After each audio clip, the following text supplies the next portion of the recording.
Good afternoon, my friends. This is the Grimflayer. Hope you're all doing very well today.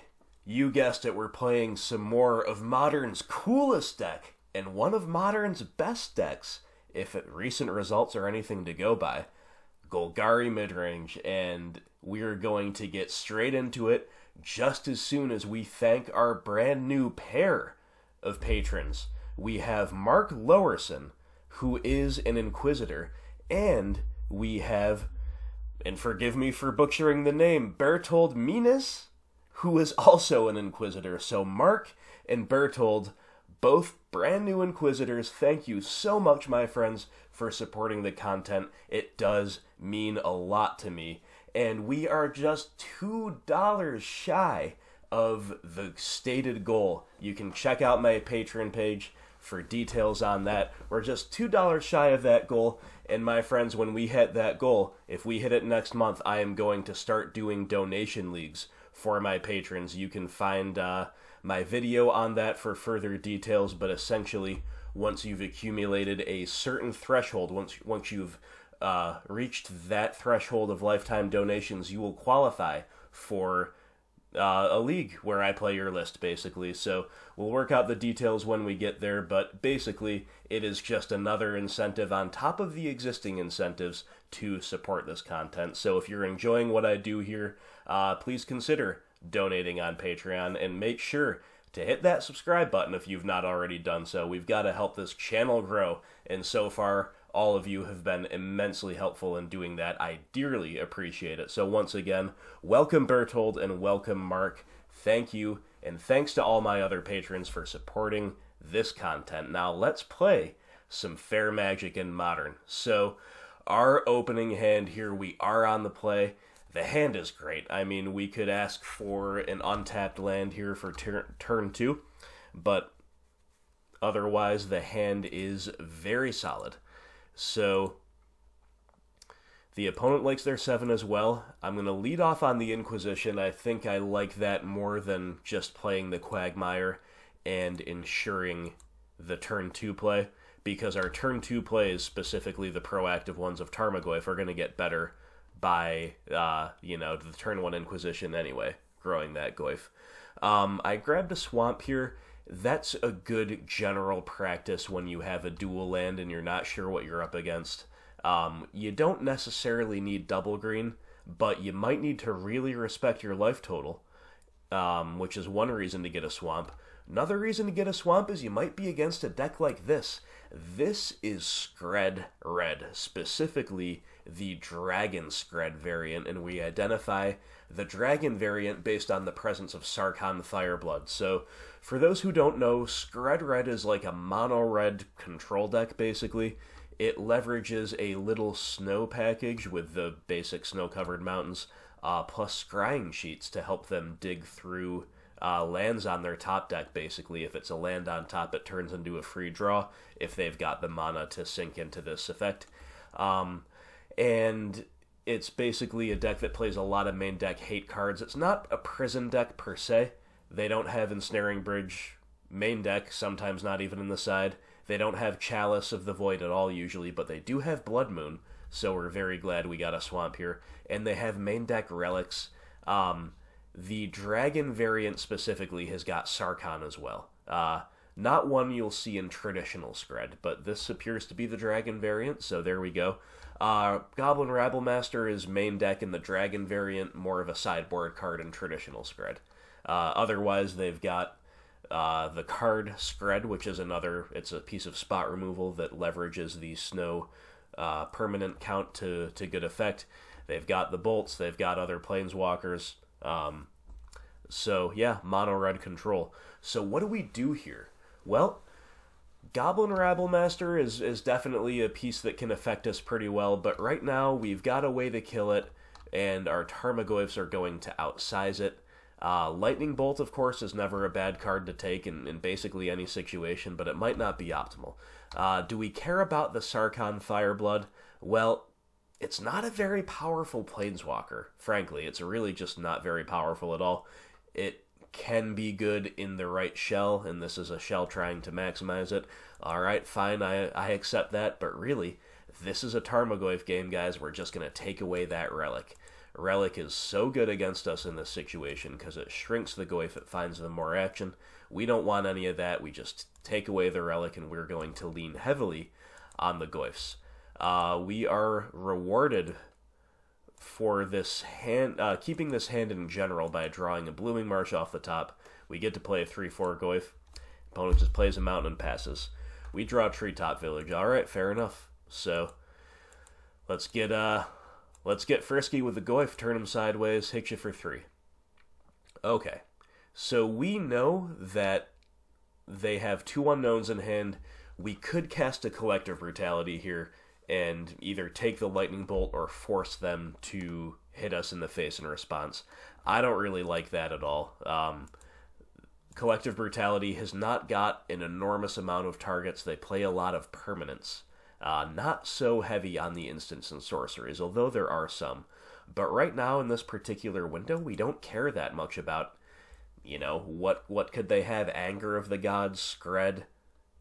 The best they can do might be to 2-for-1 themselves with like a bolt and a Scred or a double bolt to kill a Goyf. None of the instants and sorceries they're likely to run are ones we care about, so we just play out another Goyf. Very powerful, very proactive play in this situation. Opponent's got the Scrying Sheets and a Blood Moon. Alright, so we did know it was a Blood Moon deck. Little late for that, though. We've got some of our premier threats in under the moon. We draw a Thoughtseize. Alright, well, I think that is pretty nice, and that's the clear play if you ask me. There are still some bombs they could have coming in at the 4-drop slot, but they don't have any of them in hand. They do have a 4th land, but they just have a couple of Sarkhans, and that Bolt and Rabblemaster, we already knew about those. So I just went ahead and took away the Rabblemaster. We're just kind of clearing the way for our Goyfs here. We do not care at all about the Sarkhans. We can just ignore this card. It does not impact the board. It lets them see another card, that much is true, but I would rather just take away the Rabblemaster and turn my Goyf sideways. If they tap out for a Sarkhan next turn, they are going to be dead. So they play a mountain. They play a Sarkhan. All right. They're going to loot. And to be fair to them, they're not actually dead on board. They're going to go to 1, but of course we have this Collective Brutality in hand, so we smash face for 8, and then we're going to drain them for 2. And that's going to be game. So absolutely crushed the opponent here with a pair of early Tarmogoyfs, a turn 5 kill through the Blood Moon. No big deal. No big deal at all. So the of course, decision that won that game was the turn 1 Inquisition taking away Relic of Progenitus. That we identified as the card that would set back our clock and in general line up very well against our Tarmogoyf heavy procession. You will notice, my friends, that a good metric, a good kind of rule of thumb, is that Tarmogoyf gets better the more red there is in a format, right? All else being equal, obviously there are a million other factors, that's not the only one, but generally Tarmogoyf lines up very well against red decks because it outsizes Lightning Bolt, it outsizes Anger of the Gods. When it's a 4-5, it even outsizes things like the Chandra Minus and Flame Slash and other things like that. Red decks in general just really can often struggle to answer a Tarmogoyf cleanly, so when we're in a situation like this, we take away the relic that makes our Tarmogoyfs worse, and we just plan to ride the Goyfs to victory, and it is a very high percentage line to take against a mono-red deck like this, and it panned out really, really well for us here. So, definitely feels good. Let's take a look at the sideboard, figure out what to do against Dragon Scred. Alright, my friends, so we don't actually have that much to do against a deck like this. That may or may not be okay because a lot of our main deck stuff lines up pretty well, but at the same time it can be a bit of a tough matchup for that reason. So, because we don't have that much to do, I kind of like to look at what we don't like first, and, Collective Brutality is pretty bad. Fatal Push is pretty bad. These things can both kill Goblin or Rabblemaster, but they don't necessarily do all that much else against the Dragon Scred variant. I think you can cut a Skoos pretty clearly. They're going to try to keep the graveyards as clear as possible anyway, right? So Skoos, little medium in the matchup to begin with, and then when you factor in all the relics, yeah, not at its best. Otherwise, there's a lot of other stuff that's a little bit mediocre too, but those are probably our worst cards. But like I said, we don't have that much to bring in. We for sure want a Maelstrom Pulse. Otherwise, you could literally just say nothing else is good, you know? And, like Kitchen Finks is a good grindy card, but the double green is a problem under Blood Moon, and it's very weak to Anger of the Gods. Nissa. Again, the double green under Blood Moon, not ideal. Otherwise, would be pretty good in the matchup. And nothing else really screams value to me. Engineered Explosives, honestly, might be worth considering because it can sweep up multiple relics. It can hit some tokens, but really, it's pretty bad. It's going to whiff on the vast majority of what they're up to. I think we do consider the Nissa, even though she's double green. Nothing else here we want. Nothing else we want, in my opinion. Liliana the Last Hope is pretty medium because, again, they're going to try to keep the graveyard clear for her -2. Her +1 doesn't kill much, if anything at all, cleanly. Just tokens, basically, if they have any. And, the double black is not nothing. So, you could maybe consider Damnation because they are a dragon variant, but remember, all those dragons have haste for the most part, so Damnation is very, very clunky. We just don't have that much to do. So, I think I like the Nissa better than just about anything else. I guess she's powerful enough to risk being unable to cast her just purely for the fact that she is a game winner if she resolves, right? So, let's bring in the Pulse and the Nissa, and we'll cut a Skoos, and maybe we just cut one Fatal Push. I think exactly one Brutality can be leveraged to a reasonable degree, and then we've got these Fatal Pushes that are not spectacular, but probably better than over sideboarding, right? So, very minimal changes here against the Dragon Scred variant, but let's run it back, see how Game 2 treats us. Alright, my friends, we're here on the draw, and our opponent likes their 7. What do we think? I think our 7's fine. We play pretty well around Blood Moon here, with the ability to get Forest here off of Catacombs. We saw how immensely powerful Tarmogoyf can be. So, this hand is a definite keep. Trophy's a good catch-all answer. We really like turn 1 discard in this matchup. We don't have that. However, I don't think that's reason enough to ship the hand. Unfortunately, the opponent leads on Mountain Relic, so that's going to be pretty strong against our progression. Field of Ruin, not a very good draw, so we're just going to run out the Catacombs and pass. Now, we do not expect turn 2 Blood Moon. The Scred decks, unlike Mono Red Prison, do not usually play Simian Spirit Guide, but it is still possible, so we want to run out the Catacombs there, just in case we need to fetch a Forest. But looks like the opponent will just pass. Fair enough. We draw another Tarmogoyf. Alright. That's a good draw. Now here we run out the Marsh, and we'll pass once again. Just no need to expose a Tarmogoyf there. The opponent's got Scrying Sheets, and they will pass. Alrighty. No need to crack a fetch yet. So we draw Thoughtseize. Alright, that's actually a nice draw. So here is what we're going to do. We're going to go get a Forest. The opponent will relic our Catacombs away. Sure. We'll go get a Forest. We'll play a Field of Ruin. And then we're actually going to field away the Scrying Sheets. This card is going to accrue a great deal of value over the course of a long, grindy game. So, number 1, it's a decent opportunity, a decent window to take care of this, to take this away. Number 2, perhaps more importantly, it lets us go get a basic Swamp here, which we are already incentivized to do because we want to Thoughtseize this turn. But now we have, we're basically fully insulated against Blood Moon for the purposes of just about everything in our deck except Nissa, because we've got 2 basic Swamps and a Forest. Thoughtseize will resolve, and we see a very interesting hand. We see the namesake card of Skred. We see double Anger of the Gods, and we see Glorybringer, Flying Haste Exert to Flame Slash, basically. So definitely an interesting hand, but we're going to just go ahead and take the least redundant piece, which is the Glorybringer, and we now have to play around all of that removal, but at least we know it's there. So the opponent's going to relic a card away, and then they are going to play their draw for turn, which was Blood Moon. So we have been Blood Mooned. Very interesting. We draw Abrupt Decay. Very interesting draw as well. So if we run out of Tarmogoyf here, it is unfortunately just going to die to Skred.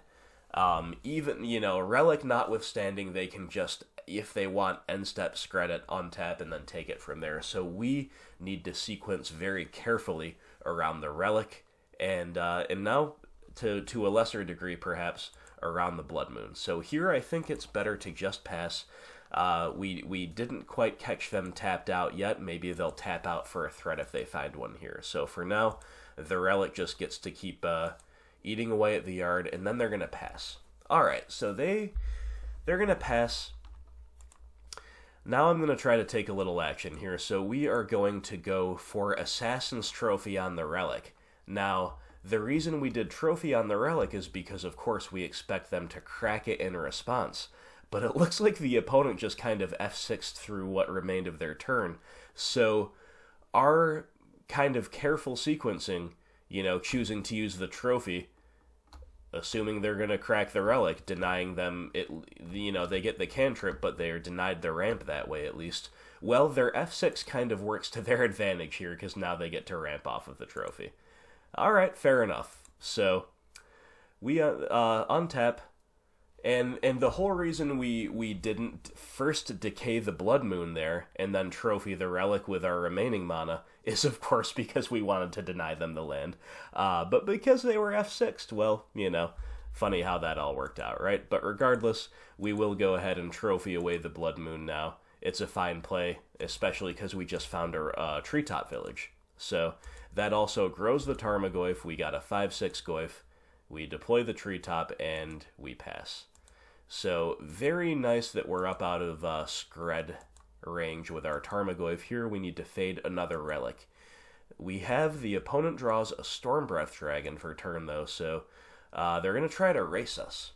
They hit us for 4. Now this is pro-white, Flying Haste, and Monstrosity 3, so when it becomes monstrous, it can deal some damage equal to the number of cards in hand, so keep that one in mind.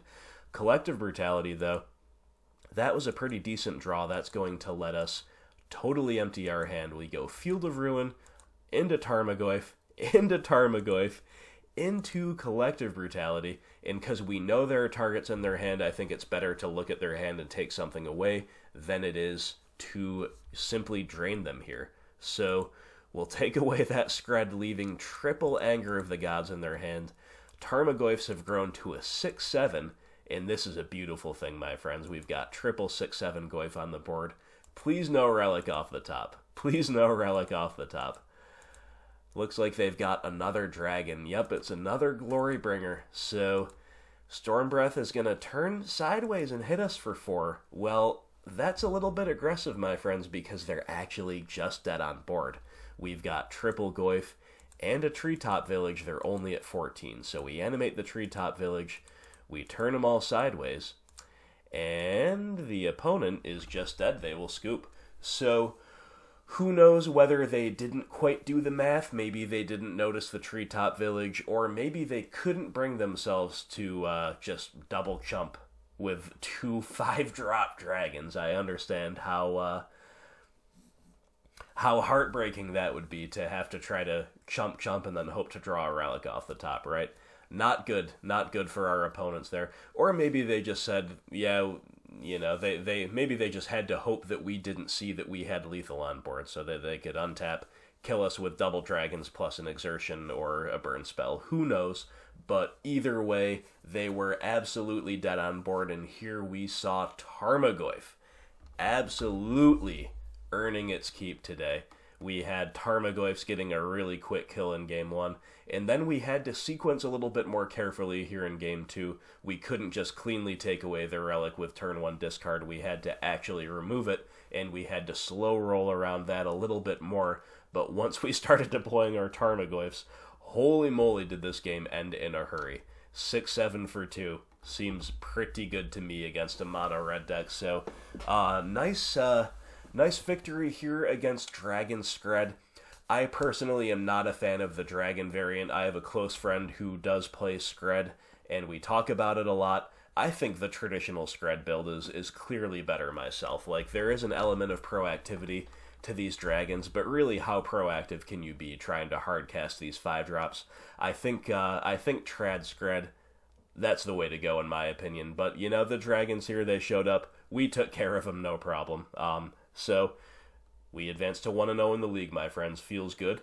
Let's head over to round 2. Alright, my friends, round 2, we're here on the play, and this hand is very borderline. Turn 1 Thoughtseize is basically the selling point for this hand, and to be fair, that is a spectacular selling point. The life total, the life loss is not that relevant because we have totally painless lands, and it's beyond that, we're kind of sparse, right? We've got the trophy as a catch-all, but at the same time, it's not ideal early game. We have a threat, kind of, with Quagmire. It's a sparse hand. I just about talked myself into keeping it, though, because I have been crippling people lately with turn 1 discard, so we'll see if we can do that again here. We do need some love from the top deck, though, with a keep like this. So, open on Blooming Marsh, Thoughtseize you, and we see a mono-white deck that appears to be Martyr proc. So, this is, number 1, a bad matchup to see in general, in my opinion, and number 2, a bad matchup for us to have kept this low-action hand, because they are never really crippled by turn 1 Thoughtseize. In fact, they are a deck that's more or less built to outgrind us, as far as I can tell. They're starting the grind right away on turn 1 with a Thraben Inspector. They've got cards like Proclamation of Rebirth to return all of their weenies. They play Martyr of Sands, they play Serra Ascendant, they play Thraben Inspector, and indeed some other CMC 1 or less cards that they can buy back with proc. They can tutor up them cards like that with Ranger of Eos as well. They've got Path to Exile. So this is kind of a super grindy control deck. They're going to try to sweep the board. They don't even care if they have to sweep up their own creatures because they can buy them back or they can get more.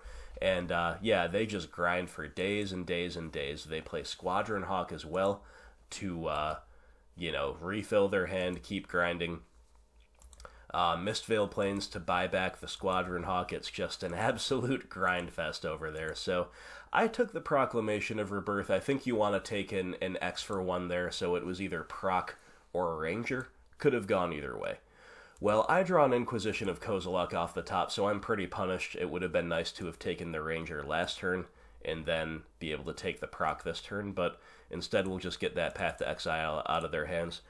We do see the Mistveil Plains that I just mentioned there, so Hissing Quagmire, pass to you. Opponent's got mismatched plains, so, you know, insert feelings about that here. Some people like it, some people don't. I do not, but to each his own, right? We draw an Overgrown Tomb. Alright, the Flood. You know, we can't complain. We kept the 5-lander without a mana sink, so, you know, besides Hissing Quagmire, of course. So it's not ideal, but opponent cracks a clue, and they play Mistveil Plains. Here comes the beats from the Thraben Inspector. You got it. Martyr of Sands, and pass. And we draw yet another land. Okay. Play a Swamp, pass to you. Opponent's going to swing with both. Alright, so I'm not sure if we're suspicious for Path to Exile here. I don't even know if that would be bad for us, but we're going to try to assign a block.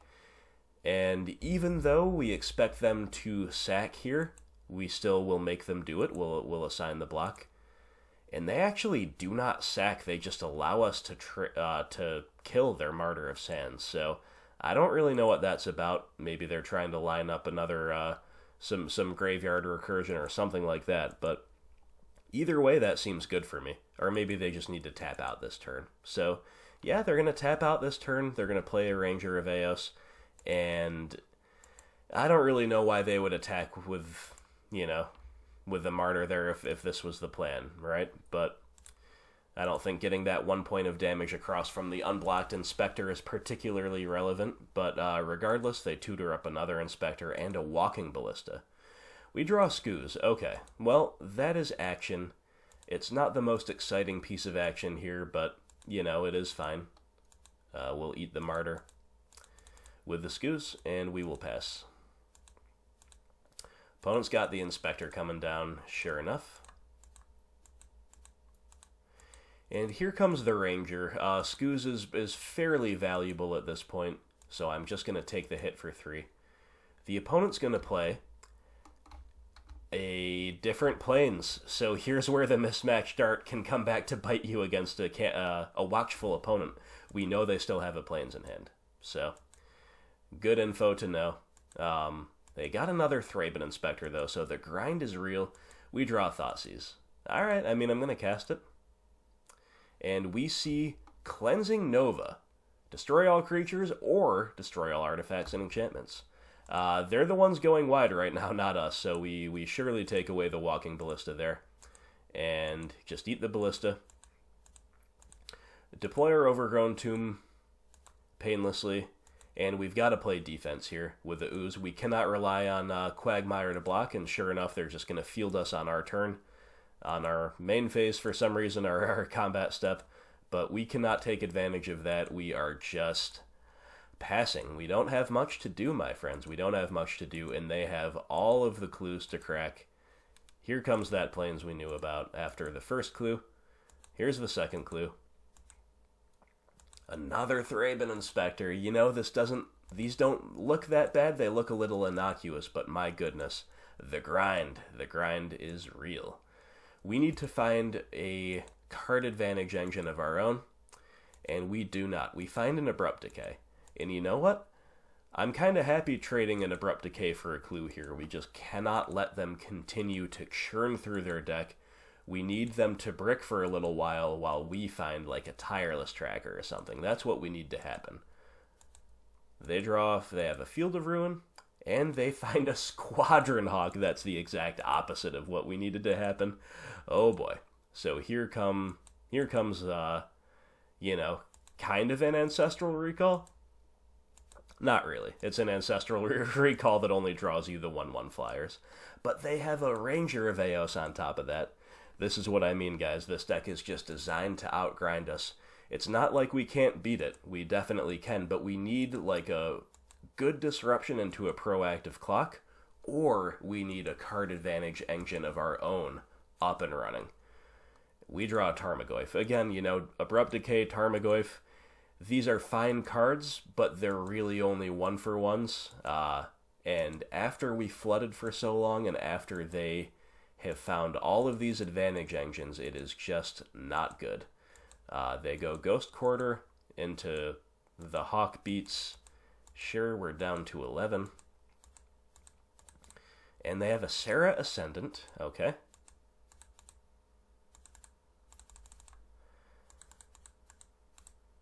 And here's where the replay client maybe starts to slow down a little bit. They just Nova the board.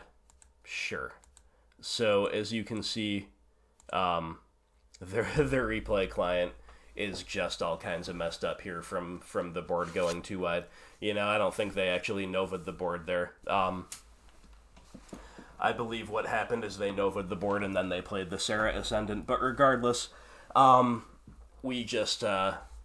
let's see if it shows us anything useful for our next turn. I think the replay is a little bit gone here. Yeah, okay, this at least is correct. There is a Tarmogoyf, but the board state's different. They've got the rebuild. I think they did that in the opposite order. So they Nova the board, and then they start buying stuff back with the Mistveil Plains, and they play the Serra Ascendant and stuff. And we just drew nothing. We drew a Tarmogoyf, and then we flooded. So they rebuild. They absolutely crush us.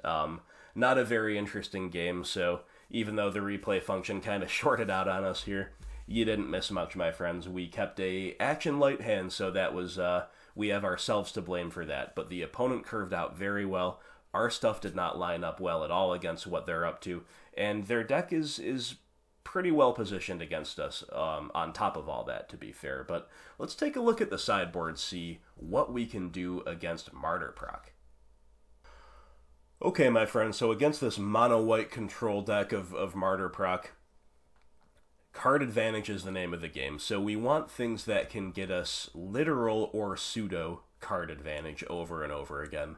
Liliana the Last Hope is a great example of this, because she can just tick up to kill a significant proportion of what they deploy to the board. She can also tick down to buy things back. So very, very nice. Pulse is a good X for 1. Nissa Vital Force is definitely a source of potential advantage. Engineered Explosives, another X for 1. Damnation, another X for 1. So these are all cards we definitely want. Beyond that, I think we can consider Collective Brutality and Deathmark. These trade on a more even basis, but they're still definitely worthy of consideration. And Nile Spellbomb is definitely worthy of consideration, because they do plan to kind of bridge into the late game by recurring things from their graveyard either to the board with Proclamation of Rebirth or back into the deck with Mistveil Plains. We'd like to stop both if possible. So those cards are worth considering. So in other words, we've got 5 yeses and 4 maybes.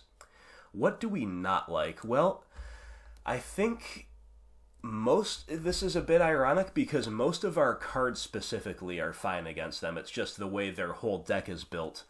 I think they're favored in the matchup, but none of our cards are really that bad. So I think the first thing I like to do here is cut away a land. This is a super grindy matchup, and of course we want to cut a non-basic, because they are a Path to Exile, Field of Ruin, Ghost Quarter deck. They're going to tax us to Oblivion and back as far as our basics are concerned. So Blooming Marsh is the land that gets cut. Liliana of the Veil, I think cutting one is fine. Cutting the second one is worth considering as well. I think beyond that, I'm a little bit hesitant to try to cut something like Assassin's Trophy, because they probably play some Planeswalkers out of the side, although I don't know for sure. So I think we'd rather cut away discard than anything else. And we definitely need to make some significant number of cuts here if we want to bring in more than just the definites. So I think maybe on the play, cutting all 3 Inquisitions is fine, or at least 2. At least 2. We'd want to leave in Thoughtseize over Inquisition, simply because it hits Ranger of Eos, it hits Cleansing Nova, it hits any Planeswalkers they might bring in, unless it's like Gideon of the Trials. Then Inquisition can hit him too, but generally I think Thoughtseize is better. They don't pressure our life total all that effectively. So what if we just say, let's cut away the second Lily, the third Inquisition. We can bring in 1 Nile Spellbomb. I don't think we need the second, it would be nice to have the second, yeah, probably, but just 1 should be fine. Now, if we want to make room for Collective Brutality and Deathmark, this is a matchup where I actually really don't want to cut Scavenging Ooze, because again, the graveyard stuff does matter, but at the same time we want threats. So, might be incorrect, but I think it is better if we have to go down on a threat to fit in some of this other sideboard tech. I would rather cut Tarmogoyf than Bob or Scooz or Tracker, because those are all things, and Kalitas. These all represent pseudo-advantage in the case of Kalitas.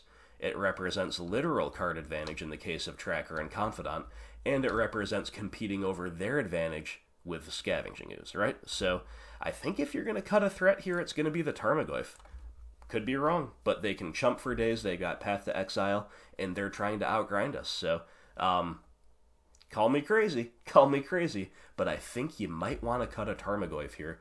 And then, so I'd say maybe Deathmark is better than Collective Brutality. So maybe we don't really need the second Collective Brutality. I think it's fine to just say that's out. Or maybe this is in and Assassin's Trophy is out. But that really depends on the specific types of technology that you're seeing across the table. Like, if they're showing us any planeswalkers, we want all 3 trophies, right? But regardless, so I think I would sideboard like that with having seen what we saw in Game 1, and then maybe come back to the drawing board for Game 2, but it's a bit of an unusual matchup, my friend, so if you have any alternative suggestions here, or if you think anything I've done here is wrong, please let me know. But regardless, let's take a look at Game 2. Alright, my friends, Game 2 on the play against Martyr Proc, and we've got a pretty nice balanced hand, right? Like, we don't necessarily love to see multiple basics in the opener, we want to leave our basics in our deck, so that's unfortunate. However, we've got some sideboard cards that can line up pretty well in some cases, and of course we've got turn 2 Dark Confidant, which is definitely a very, very strong one in the matchup, so I'm quite happy with the Bob there. And I don't think there's a compelling reason to lead on either EE or Spellbomb. EE is a card that we're not necessarily sure what we're going to set it on until we see their board. We can afford to play reactively with that card for sure, in my opinion. So we'll just take the chance to resolve that, to deploy that Tomb tapped. They lead on a Thraben Inspector, so that is a nice one for them. But we're going to play the Bob. Hope Dark Confidant really carries us. That's our hope and dream here. Opponent's going to get in for 1 with the Inspector. And they're going to play a Mismatched Plains, and they're going to go turn 2 Squadron Hawks. So, oof, that is rough. All that card advantage, just really tough for us to beat. Note that they were on 5 cards, so they only choose to find 2 Squadron Hawks.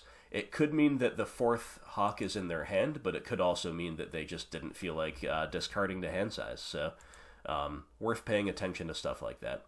Bob is going to flip a land, which is good a lot of the time because it's painless, but here, drawing a land for turn, we're already pretty flooded, right? But we've got Tarmogoyf, we've got Nile Spellbomb, we're just going to start deploying our stuff. No attacks, we don't want to trade the Bob for a Squadron Hawk, that is for sure. Alright, opponent's tapping out here for Oblivion Ring. O-Ring hits our Bob. Yeah, that's not good. That's not good for us, so right now we don't have a whole lot going on. We're going to get hit for 1.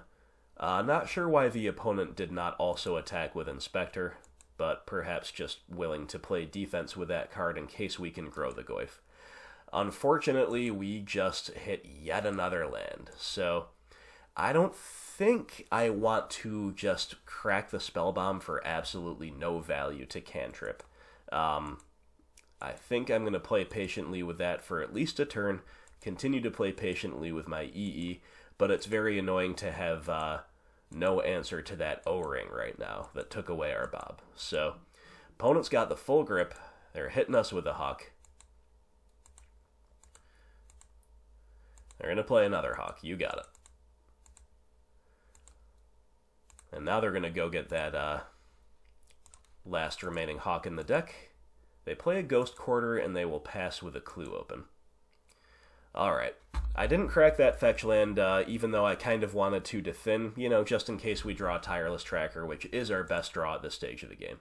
We don't draw the Tracker, we draw Thoughtseize, so I'm pretty happy to fire that off, see exactly what they're up to.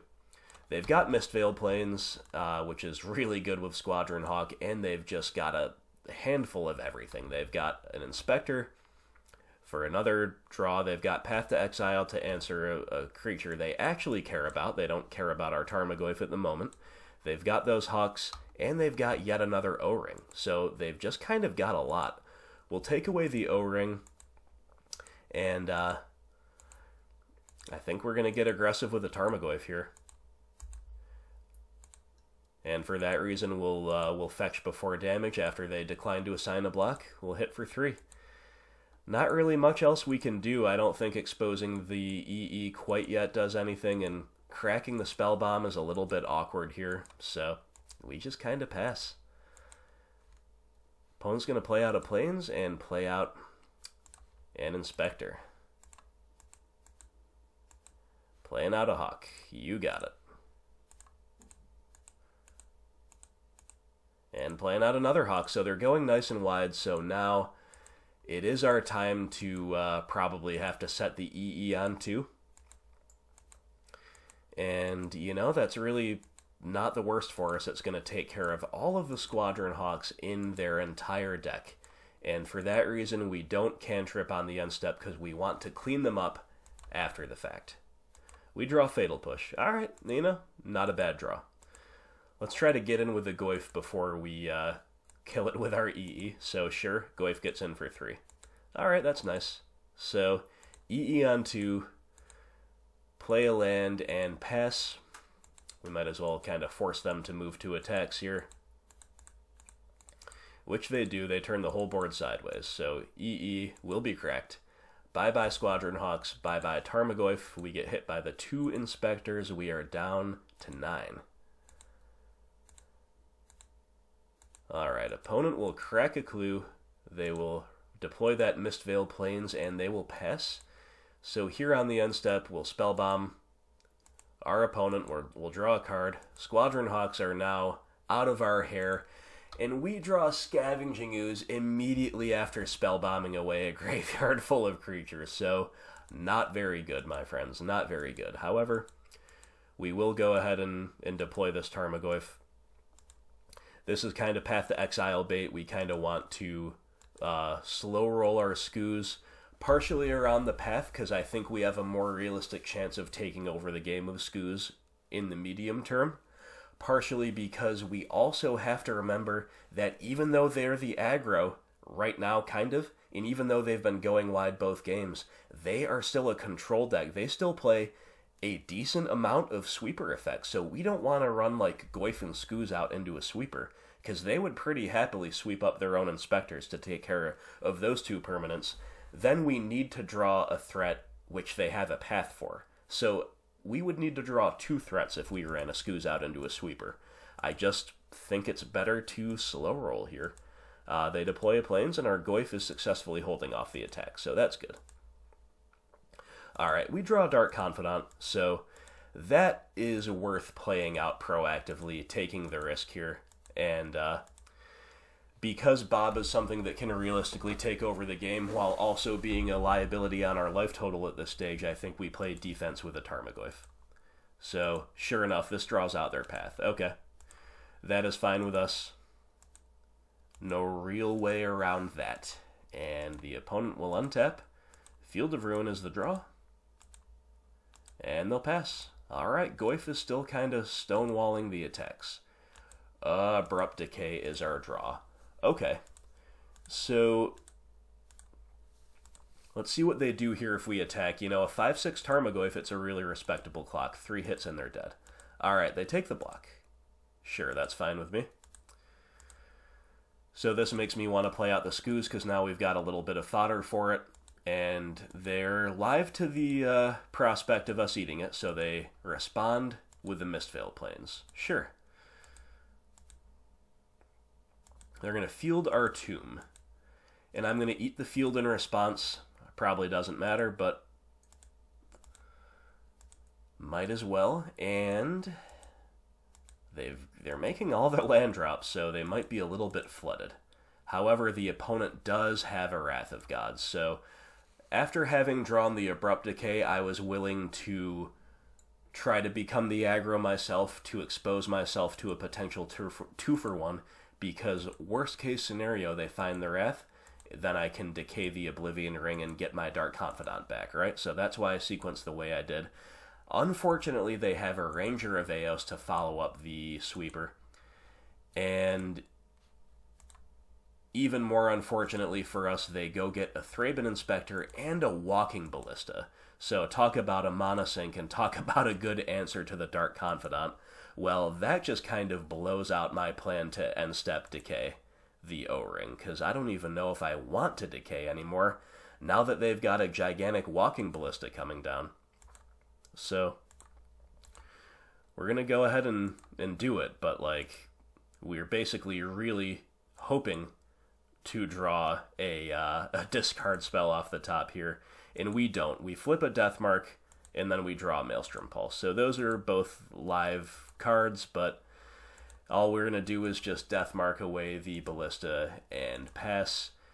excuse me, the Ranger and pass. We know the Ballista's coming down next turn, nothing we can do about it.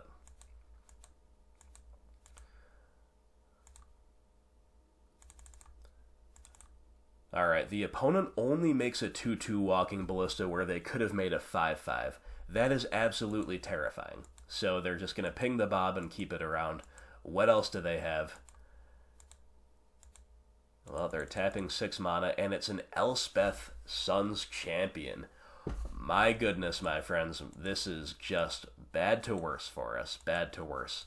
We're on the ropes with our life total. We just got absolutely buried by the pseudo advantage of Elspeth. And we'll untap, we'll draw Blooming Marsh. Alright, well, right when we need some love, we just draw a blank. So we pulse away the Elspeth. We're not quite dead on board. There are potentially some outs to this, whereas there are not really any outs to just allowing the Elspeth to live. Like, we pulse the tokens, she just makes more. So they hit us for 4, we draw Dark Confidant. We're dead. We're dead, we're dead, we're dead. They absolutely wrecked us both games. They were not even really close, to be honest. And this is what I said at the end of Game 1. It's even more apparent here at the end of Game 2. We absolutely need a recurring advantage engine to stick around in order to keep pace with a deck like this. Of course, assuming, you know, they keep 7, they curve out reasonably well as they did both games. Assuming that they're firing on all cylinders, basically. We need an advantage engine to keep pace with them. We need a Dark Confidant, or we need a Tireless Tracker, or we need a Liliana the Last Hope. Those are the major ones that we really need in order to keep up with this deck. Otherwise, guys, I just don't think we're going to. They are built top to bottom to outgrind a deck like ours. They've got turn 1 Thraben Inspector is where the grind begins, Ranger of Eos, sweeper effects, so we can't necessarily go too wide without getting blown out. They've got the mid-range killer Elspeth Sun's Champion in their sideboard. They've got it all against us. We just kind of got beat. We just kind of got beat pretty badly. So, anyway, feels bad.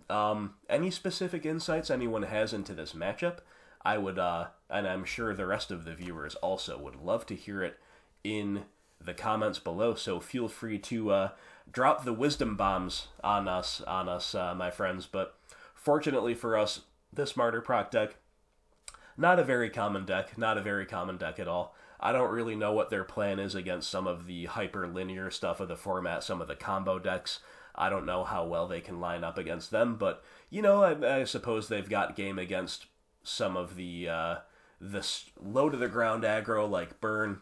You know, maybe they can stabilize with the Martyr, Wrath away the board, and then start taking over from there. But what they do against combo, that's beyond me, but they seem to have the beating of us, so unfortunate here to run into that brick wall, but we got wrecked, and it's 1-1 in the league. I will see you for round 3.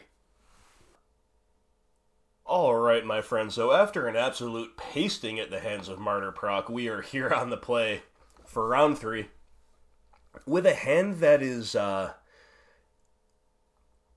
medium. I would call it, no, it's better than medium. It's very, very good in a few ways, but once more we have the potential downside of not being able to play our 2-drop on turn 2 if we want to play our Inquisition on turn 1.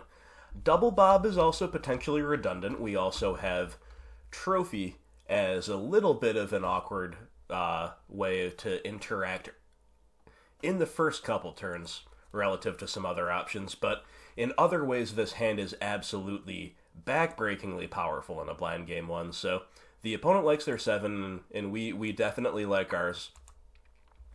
It just could be a little cleaner in places, right? But just like in game 1, we will choose to Inquisition on turn 1 rather than play the tap land on turn 1 to ensure the turn 2 play, and we see we're against humans. Now, the opponent has a nice functional 2-lander that we can slow down immensely by taking away the Noble Hierarch. So that is probably the thing to do. I think that's usually correct if it's a, Ether Vial tribal deck like this, they only have 1/1 drop. Taking that away is usually correct. We're really not interested in taking away the Meddling Mages. They're not very good against us, although, to be fair, they are better in multiples, and we do see multiples there, but not so much interested in taking those away anyway. Reflector Mage, however, Reflector Mage is very, very powerful against us. However, right now, it's actually not looking as scary as it usually does, because we have a variety of 2-drops. We have the Bob and the Goyf, and they also don't really have a scary clock anywhere in sight.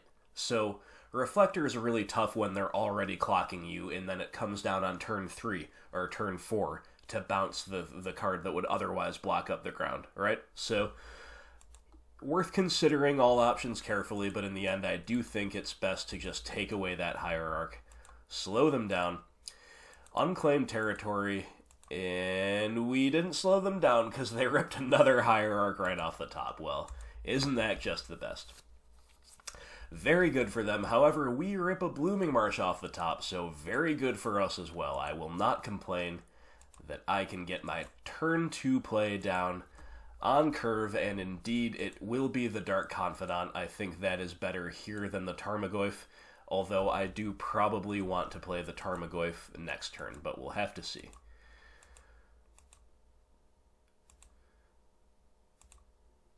Alright, so they went ahead and played the Meddling Mage. Interesting, I did expect a Reflector Mage there. I definitely expected the Reflector, but it looks like they're taking it a little bit more slowly. This way they don't have to pay a life for the Canopy, and they just want to make sure I'm not being really tempo efficient, I guess, by hitting anything with a Fatal Push. So, good enough for me. Dark Confidant flips a Tireless Tracker. That's a bit painful. Not the most exciting draw at this exact stage either. And you know what? I just decided to pass. I said, you know, I think the ability to hit something with an Assassin's Trophy here is actually quite necessary. I don't really want to just play a Tarmogoyf here and get it bounced. So they're going to go with another Meddling Mage. And here's the other thing. I didn't want to play the Tarmogoyf and have them just play another Meddling Mage naming Assassin's Trophy. Then I could realistically get locked out by the mages. So that's another reason I held up the trophy. And indeed, they are going on the Meddling Mage plan, so I'm pretty happy to just trophy away the one naming push. This also basically means they took a turn off of attacking, which is wonderful for me. So for all of those reasons, our sequencing is rewarded. And finally, it's rewarded because they don't appear to have another 1 or 2 drop to play, so very nice for us there. Bob is going to keep taking his toll on us, though, flipping a Tarmogoyf. We've taken 5 off of the Bob already, so pretty rough. And I'm actually going to turn this Bob sideways because I would love to trade with that Meddling Mage. It named Tireless Tracker, which is actually a pretty good play for us otherwise, but they don't take the block, so I guess they've given us no choice, my friends. We've got to deploy the Goyfs. It's double Goyf time, and that feels good too. To play both Tarmogoyfs out of hand. So if they reflect one of them, it's not that big a deal. We've got a good blocker on the field now. They're gonna lead on Phantasmal Image, and it's gonna be naming Meddling Mage, which names Fatal Push. So these Meddling Mages are playing a pretty significant role in the game, and sure enough, it's a Reflector bouncing a Goyf. You got it. Alright, so our existing Goyf will, as predicted, block up the ground. Dark Confidant will flip an Assassin's Trophy. Good card, Bob, but holy moly, the damage is real, so we're locked out of Tireless Tracker, we're locked out of Tarmogoyf. What do we do? What do we do? Well, it's an open question, but I decided to begin by hitting their Horizon Canopy with Field of Ruin. I think that's a perfectly fine play, because we don't have that much else to do anyway this turn. Hit the Canopy while they're tapped out, so that will never become a fresh draw for them. Then I just passed. I'm going to sandbag this land in case I can ever play my Tireless Tracker, and I would rather hold up Trophy here than play the Dark Confidant. And notice that they actually don't have a second basic land in the deck. They didn't go get an island off of that Field of Ruin, so the Trophy is just basically an Abrupt Decay for all intents and purposes right now, which is quite nice. They're going to lead on a Champion of the Parish, and they've got that second Reflector Mage finally coming down. It's going to grow the champ, and it's going to bounce our Tarmogoyf, so a bit annoying, but that is totally expected here. So they're going to attack with the Hierarch. They get exalted here. We'll just take the hit. So then on the end step, we're going to hit something with the Assassin's Trophy, and it's got to be this one naming Tireless Tracker, because as much as we could draw something else for turn, right now Tracker is just about our only good play in hand. We are flooded on threats without quite enough interaction at this exact moment. Once these Tarmogoyfs are no longer kept at bay by a Reflector, we might be okay. We flip yet another Tarmogoyf off of Bob, though, so Confidant has hit us for 9 points of damage. Very, very bad against humans, but very happy that I chose to trophy away that other Meddling Mage naming Tracker, because otherwise I would be pretty dead in the water. But now we get to go Tracker into Swamp, make a clue, and we could play out another Dark Confidant here, but it's actually just better, in my opinion, to pass. We are bluffing here, but we can also just grow the Tracker and hopefully kill something if they decide to turn them all sideways. They've got a Kitesail freebooter, so this is... I have mixed feelings about this. Number one, it's nice that they're whiffing with its ability. But on the other hand, it shows them that we are totally shields down, and it also grows the Champion of the Parish, and it's a flying attacker, which is not irrelevant now that we're on the ropes with our life total here. Final card in hand is Thalia's Lieutenant. Well, that is pretty scary, my friends. Pretty scary indeed. So they see that the coast is clear with regard to interaction, and they know that our Goyfs are coming down next turn, so they've kind of got to force damage through now. So this is their attack. We'll crack a clue first. Another Swamp. Not very good. So Tracker gets to at least cleanly trade away with the Reflector Mage, and then Bob just will chump block the biggest thing. We take 3, we're at 5, they've got a very wide board. What can we do? We draw Field of Ruin, so no interaction for us. So all we can do is play out all of these Goyfs. This has been a very Goyf-centric league, and we'll see if this trio of Tarmogoyfs can help stabilize us here. And the opponent's going to take their draw, they're going to skip past attacks, and they're going to pass. Now, I have no idea why they did not attack with the Kitesail freebooter, I'll be honest. That's a free attack. Don't know if the opponent clicked through it or just missed it or what, but we draw Maelstrom Pulse, so finally a piece of interaction. A little bit unusual that they have such a wide board with no 2-for-1 target. However, even if there was a different 2-for-1 target, I would say that at this stage we probably have to kind of kill that flyer. Again, I don't know why they didn't attack last turn, but this turn, I think we've got to take down the flyer. We might as well field away an unclaimed territory. This is going to take them off of any 3-drop now as things stand. And whether or not it does that on the long term, it is still just a straight-up Stone Rain effect. And we get to finally play Goyf number 4. But we cannot afford to attack yet, partially because we do need them all to block, and partially because their Champion of the Parish is still bigger. So they've got a Gemstone Mine, so they're back on the ability to deploy just about anything in their deck.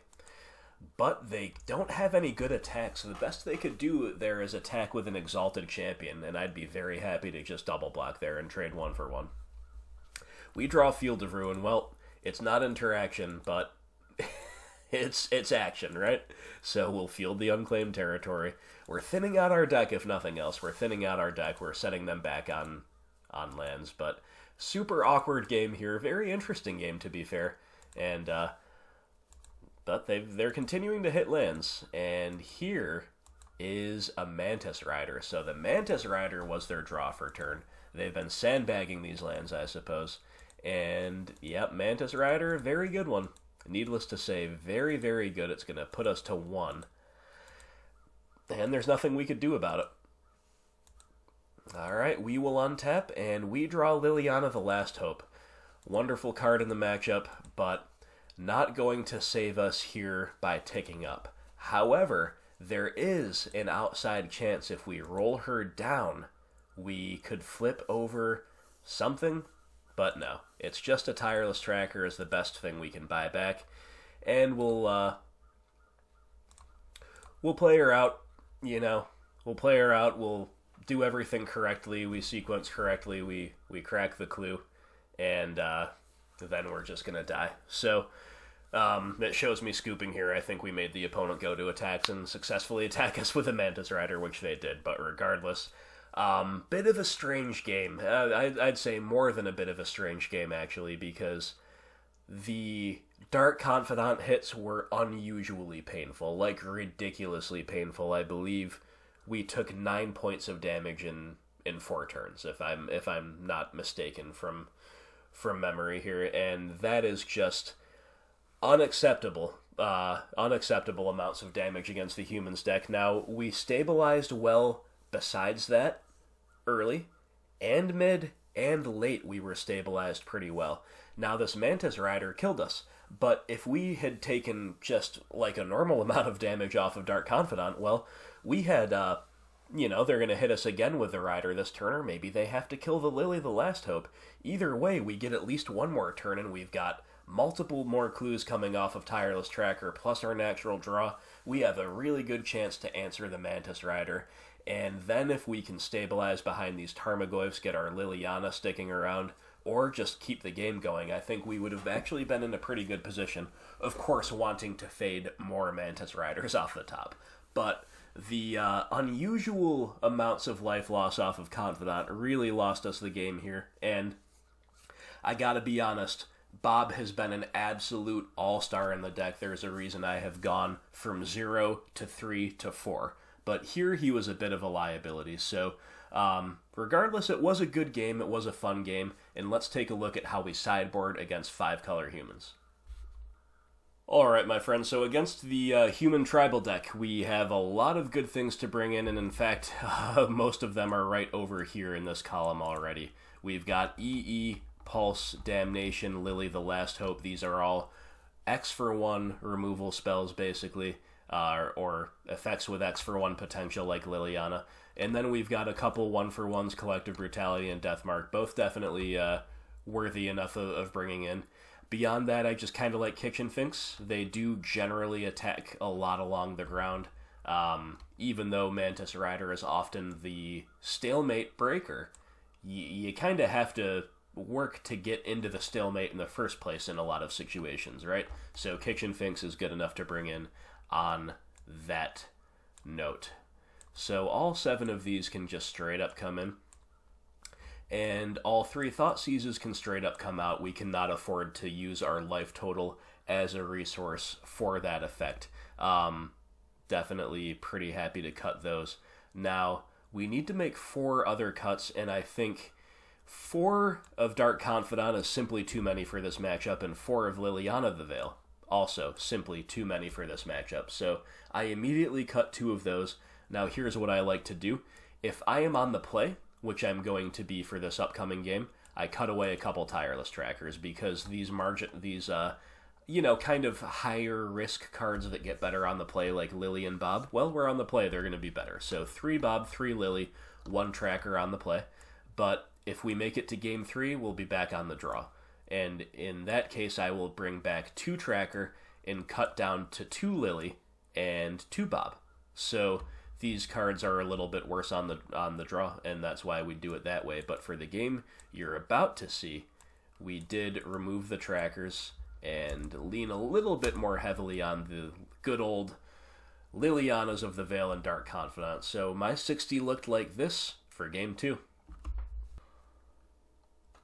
On the play against humans, my friends, and oh boy, this is a risky one. but the reward is there. The reward is there. Turn 1 Inquisition is extremely good against humans. Remember that we've sided out Thought Seizes, so seeing that discard in the opener, we have a relatively low chance to do so, so seeing it there is great. Fatal Push, one of our best cards. We've got double Tarmogoyf. Double Trophy is even really good here because we know they only play 1 basic, so this is a hyper risky hand. But you know what? The opponent kept 7, and so did we. We're going for it. We're gonna try to get a little lucky here, but I think the risk levels here are at least acceptable, right?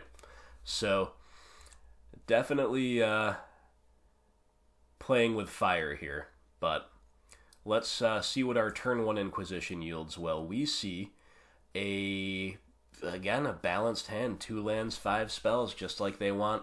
No Ether Vial, which we didn't see any of in game 1 either. Wonder if they're still in post side. Hard to say. We see a little bit of everything, frankly. Obviously, there's some consideration to taking the turn 1 Noble Hierarch, but I actually don't think we need to do that here, because if we don't hit a second land, we can just use our mana next turn to push the Hierarch. What else is there? Well, Kitesail Freebooter is a problem, but I think Thalia is a worse problem than Kitesail Freebooter. Phantasmal Image we cannot afford to worry about yet. And Deputy of Detention, well, this is a good card against us, but again, we can't afford to worry about it quite yet. So in my opinion, the card we kind of can't beat in this hand is Thalia. Like, even if we curve out pretty well, she's still going to be a huge problem for us. So, Cavern of Souls into Noble Hierarch, back to us.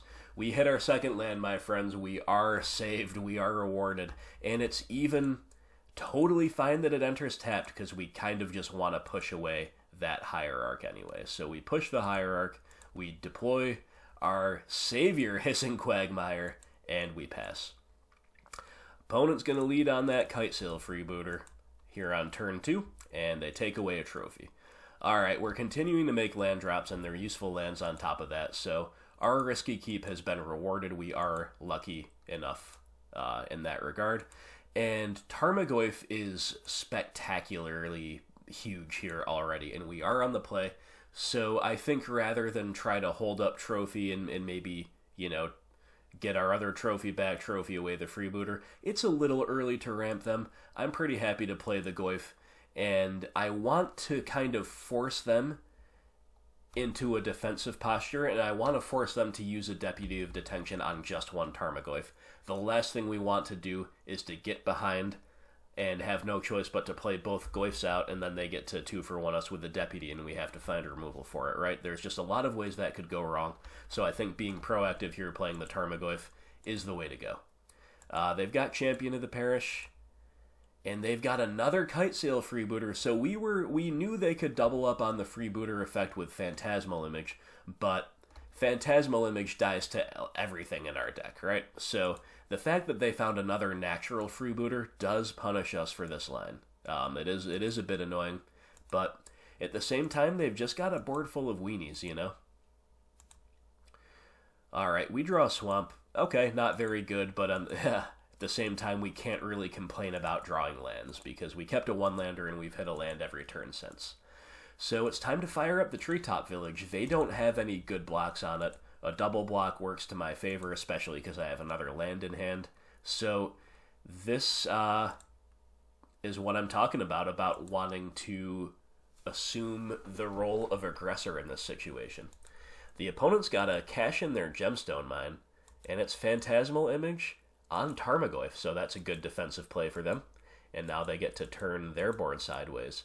And now suddenly, you know, that's a pretty solid position for them to be in.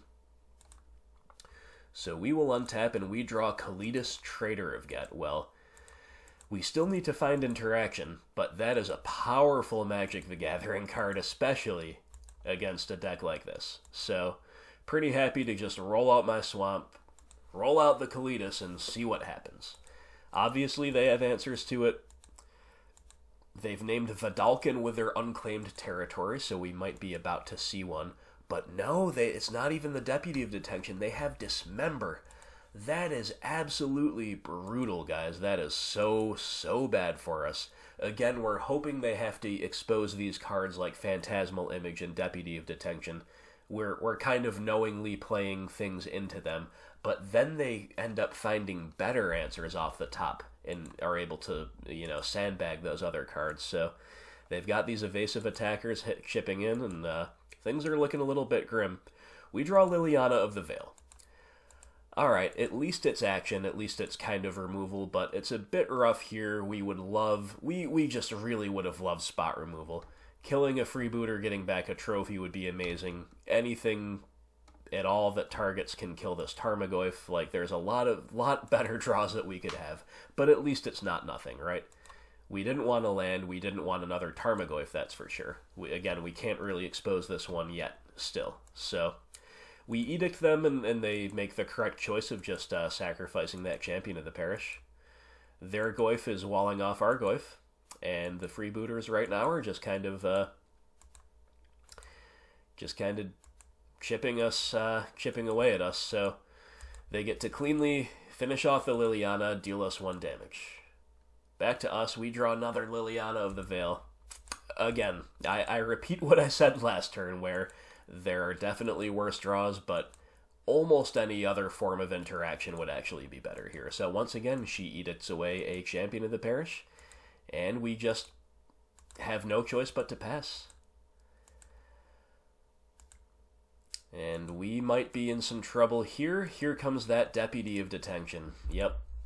So we finally at least force them to use that, so we're free to play our other Goyf, but the problem is we're getting hit for 8 here. So 7 of it, or excuse me, I guess 6 of it comes, 6 of it comes our way. We're getting hit for 7 total. The 7th point takes care of Liliana. Okay, we finally draw a piece of spot removal. It is Fatal Push. Now that is a good draw. So thought about using it main phase. Definitely a little bit tricky here in terms of what to do. And so it's actually like I could push, well, I can't push the Deputy of Detention to get back my Tarmogoyf. And if I push a Kitesail freebooter, I can get back Assassin's Trophy. Those things are true. However, I don't necessarily want to use that trophy to trophy their Phantasmal Image. And I would have to stay alive this turn. So after much consideration, I actually decided it was better to simply deploy my Tarmogoyf. As strange as it seems, we've been craving spot removal this whole time. We finally have the ability to push a freebooter, get back the trophy something else away. It's actually that forces us to trophy the Tarmogoyf, the Phantasmal Image of Tarmogoyf, that is. I think it's better to just play our Tarmogoyf out here. So let's see what they've got. Wouldn't you know it, it's Athalia's lieutenant. That is very frightening. It lets their weenies get a little bit less weenie-like. Fortunately for us, we do have this Fatal Push that they didn't know about. We get to push 1, so we're not taking lethal quite yet. And they just pass with 1 unknown in hand. So, we've got our trophy, we draw Swamp. Well, not the most exciting draw we've ever seen, but let's go ahead and trophy away the freebooter, get our trophy back. And then here, there's not much reason that I can see to do anything besides pass. Try to adopt a holding pattern here, stay alive at 2 life. Thalia, Guardian of Thraben, well, that punishes us for not running out our swamp last turn, so I think I do kind of have to use my mana this turn. I have enough mana sinks on board and enough good draws off the top that I should use my mana this turn, but it's very annoying to not, to have to do it in this exact window, right? But at the same time, that's probably just what we would have done on the end step anyway. So they get Athalia, we get our Tarmogoyf back. There goes Deputy of Detention, and they've still got 1 unknown in hand. They can also crack Horizon Canopy.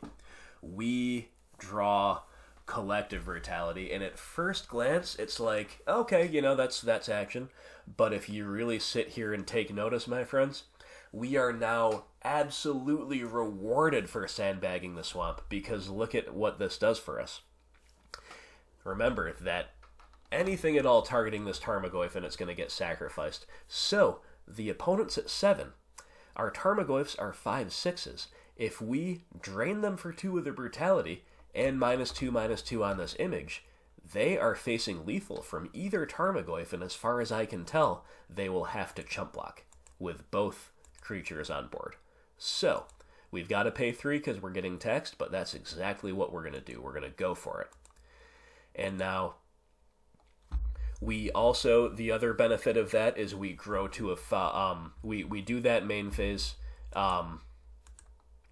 and actually, I don't even remember what I was about to say. Of course, we have to do that main phase. It's a sorcery. So here, there's very, very little they could have that I can think of that punishes us for this line. And sure enough, they just have to throw away their board. So we're down to 4. It's a little scary. And they choose not to crack Horizon Canopy on the end step, which I thought was very interesting. Because if they crack the Canopy, they draw a card. They've got 2 in hand, then they've got 3 in hand after their draw step with 3 lands. So in theory, they could go land, Noble Hierarch, Mantis Rider, and kill us. But because they didn't crack the Canopy, they can't. They just see 1 fewer card basically to have a chance to do that. So what have they got? Now they're cracking the Canopy, and now they just scoop it up. So. I don't know what the opponent had in hand. Maybe there's something I'm not thinking of, but I think they were supposed to crack the Canopy there. But either way, that was a very delicate game. Very, very close. I did not think I was going to win that for the vast majority of the game. That collective brutality, the life drain ended up being so relevant there.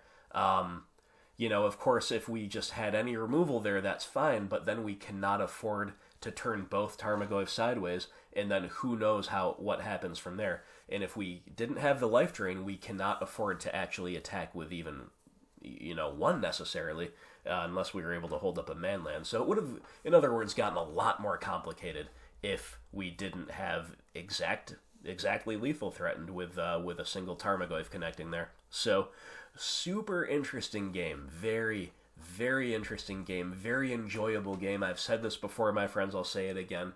Playing against humans on Golgari, very, very cool. It's a solidly 50-50 matchup, and man, it plays out so differently.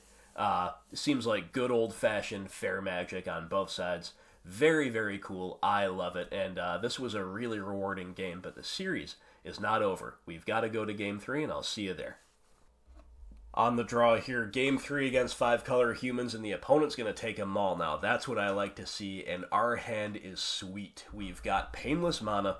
It's not a 1-lander this time, but it is still light on lands relative to what we need. But otherwise, turn 1 Inquisition is amazing. And these Scoozes they're a little bit bad in multiples, and we only have 1 green source. So the hand needs help. The hand needs lands. But it is a certain keep. And the opponent's good to stay at 6. So they're going to go Seachrome Coast into Ether Vial, so Vials are still in. We draw Tarmogoyf. Alright, that's okay. It's probably better than Scooz for the most part here. So we see the opponent has a 2-lander, and they have Rest in Peace, Noble Hierarch, Deputy of Detention. So there are many, many, many progressions that we could have where we just take away the Deputy of Detention and we don't care about their Mana Dork and their Rest in Peace, and they are just basically in top deck mode. I think, in general, this card is over-sideboarded against us. Rest in Peace, probably more often than not, I can literally just ignore and win through it. However, look at our hand. We've got double Scooz, we've got Tarmogoyf, even the Liliana -2. There's no way. We've got to take away the Rest in Peace here, in my opinion. They're still very light on gas, even though we did that, which is another nice benefit of that. Finally, it's a good way to grow the Tarmogoyf, getting an enchantment in there in a matchup where we might even be able to get Artifact, and we're certainly going to get other more common types. Yeah, that seems pretty good. So, Howling Mind, they vial out the Hierarch, and we draw land. Beautiful. We love to draw the land there. But no need to play that specific land and crack it yet, in my opinion. That doesn't even save Tarmogoyf from Dismember, so we might as well just slow roll that. and they have land number 3 into Champion of the Parish. So, okay, they're starting to potentially put something together a little bit here, but we know the one card in their hand is Deputy of Detention, and right now their board is very, very small. So we get to go ahead and grab a basic land here, and we get to start living the dream of playing out Liliana the Last Hope, ticking her up to kill things. I think we should kill the champion there, stop it from outsizing us. We can always kill the Noble Hierarch next turn, right? So I'm also going to attack with a Tarmogoyf. It is tempting because Liliana the Last Hope is so powerful to just say we're going to play Protect the Queen and we're going to take over with Liliana. I think it's better to put the clock on, actually. It's a 5-turn clock with Tarmogoyf, and we have a whole lot more to come in our hand in terms of power. We're so far ahead on resources, it's not even funny. So if they have to commit a lot of resources to somehow answering this Liliana, even if it's just to, like, you know, get rid of her for the time being with Deputy of Detention, they still have our Tarmogoyf to worry about, and we still have the ability to outgrind them on top of that. So I think attacking there is better. And they play a Noble Hierarch. That's very awkward for them that they chose to leave the Vial on 2 and then happened to draw a 1-drop. I don't know, though. I still think the better play might have been Deputy of Detention just to exile the Liliana, because what does this do? You know, this just kind of gives us another free kill with Lily, right? So they take her down to 2 again for whatever that's worth, and we draw Inquisition of Kozilek, so the opponent is absolutely maximum punished for leaving the Vial on 2, for choosing not to deploy the Deputy, so on and so forth. So the opponent is just completely out of gas. They have a totally empty board besides a single Noble Hierarch. We have a Lily the Last Hope, a Scavenging Ooze to protect her, a 4/5 Goy for rampaging in, and still 3 cards in hand, including Kalida's Traitor of Get. So things are looking pretty good for us, my friends. Things are looking pretty good, and the opponent just sees their card for a turn and says, enough with the grind, enough with the interaction, I can't handle it anymore. So, what a series, what a match. That was fun. And of course we got to kind of just style on them here in Game 3. It was a good, oh my god, it was a really intense and close game too. Game 1 was also really interesting, and we kind of got Tarmogoyf flooded and indeed almost stabilized behind those walls of Goyfs once all the Reflector Mages were, stopped cramping our style. But that Mantis Rider off the top did us in. We just couldn't find enough interaction in that Game 1, but we made up for it here in Game 3. Crippled them pretty well with some discard into Liliana the Last Hope, with a Tarmogoyf in between, just making sure the game actually gets ended. So, good game, well played to the opponent, and we advanced to 2-1 in the league, where we got smacked by Martyr Proc, and we were just right up at the edge of the cliff, almost got 2-0'd by humans, but we clawed our way back, we fought our way back. We're 2-1 in the league, and we're playing for more wins. So I hope you're enjoying this league. I will see you for round 4. Alright everybody, we are on the draw here for round 4, and our opponent's going to take a mulligan. So, our hand is slow, there's no getting around that. We don't have any turn 1 interaction, but I think the curve is sufficient for us to want to definitely keep this in the blind Game 1. It's got a nice curve once we get to turn 2, and really, we don't know what we need. It's a really clean, functional hand. It's got a little bit of everything, so I think this is totally fine. The opponent will be satisfied with their 6, and they're going to show us a Sheffet Dunes. They're going to exile a Simian Spirit Guide, and they're going to play a turn 1 Thalia, Guardian of Thraben. Well then, I guess you got us. So, this is almost certainly Thalia Stompy, which is not to be confused with, like, Death and Taxes or Eldrazian Taxes. The Thalia Stompy decks are a bit different. They play the Simian Spirit Guides. They mulligan a little bit more aggressively for busted starts like the turn 1 Thalia.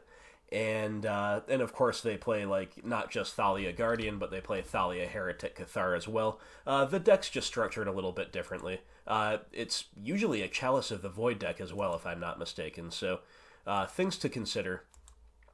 And it's very important to be able to tell the difference between these various, taxi style decks.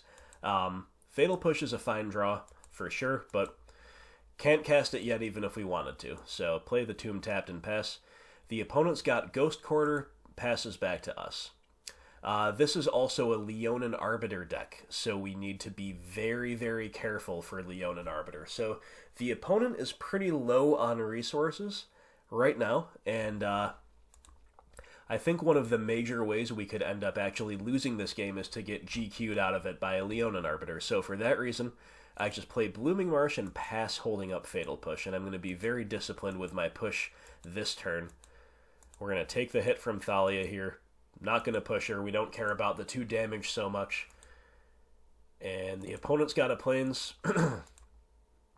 And they've got Thalia Heretic Cathar. Okay, that's fine with us. I mean, she's very, very good, actually, against us in a lot of specific windows. But right now, all we wanted to do is make sure we did not get GQ'd by an Arbiter. So, end step, we're going to Fatal Push Thalia Guardian of Thraben. Now remember, creatures and non-basic lands we control are going to enter the battlefield tap. So we have to be vigilant about that, make sure we play our forest there. Not that, Quagmire would enter tapped even without Thalia, but generally speaking, definitely want to remember that. And yeah, very clearly just want to edict her away with Liliana. That feels awesome. We've got a lot of gas still in hand. The opponent, not so much. They've got an Eldrazi Displacer, though. No 4th land, and they will pass. We draw a Hissing Quagmire, so the first thing to do here is to tick up to force the opponent to make their discard decision without as much information. And I think Scooz is the worst here. We're going to go Tracker into land almost certainly this turn, but we want to keep our removal around, and Tarmogoyf is probably just better than Scooz overall against this deck, so... they do indeed have a land. They actually just sandbagged it to play around Liliana's effect, so sure. And we'll go Tracker into land as promised. Opponent's paying some life, and they're going to dismember the Tracker. Okay. Well, that would have made for an interesting decision as to whether they would have attacked us, and whether we would have taken the trade, which I think we would have, actually. But we don't get that option anymore. We get dismembered, and they take care of our Liliana with that Displacer. So, we draw Liliana the Last Hope. That's a pretty good draw, to be honest.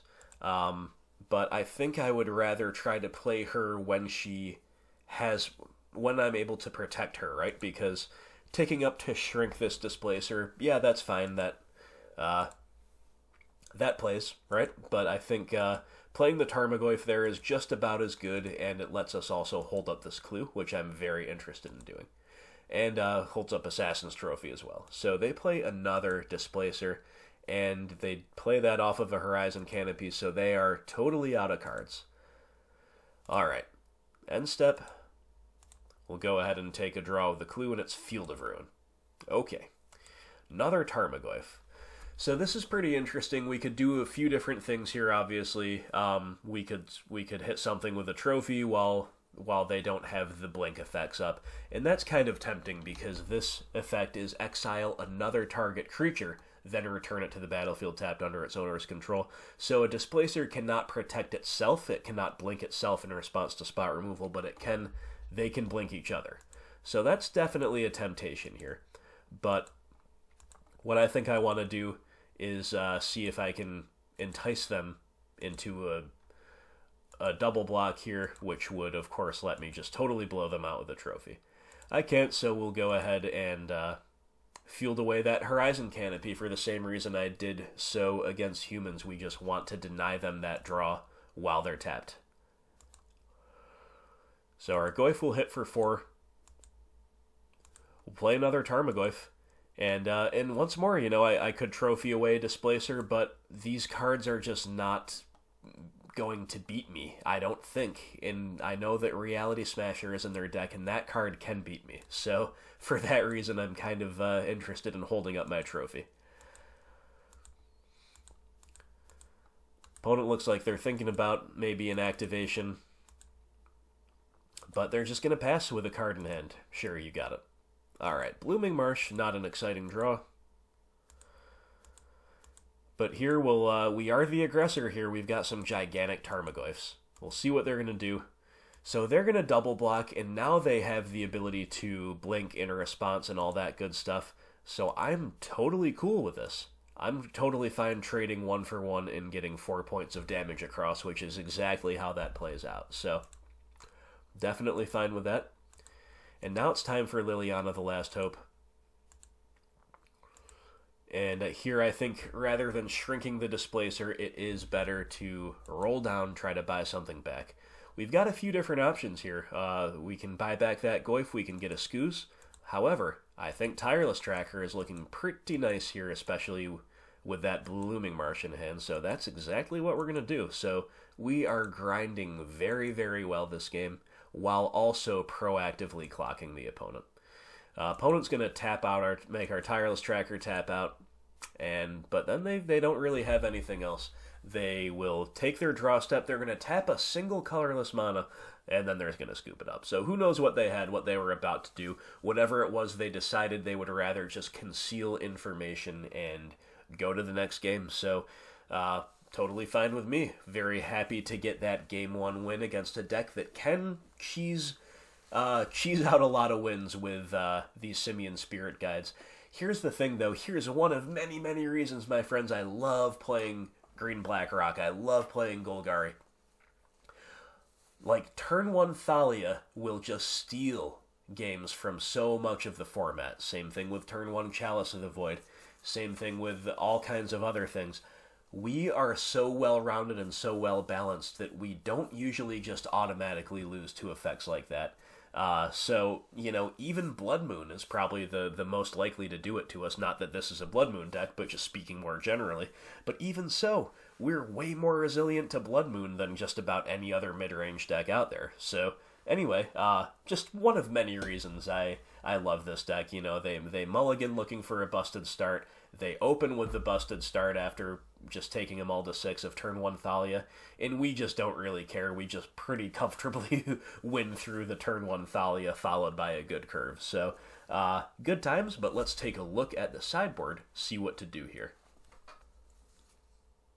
Alright, my friends, so Thalia Stompy. So how do we sideboard against this deck? Well, it's kind of a meeting place between, like, an Eldrazi aggro style deck and a mono white Eldrazi and Taxes deck. It's kind of in the middle ground between those two poles of this archetype, of the like Eldrazi Taxi style archetype, to use the scientific term, right? So this is not an Ether Vial deck, usually. In fact, we can be pretty certain it's not because we saw the Simian Spirit Guides. I have to imagine it's one or the other.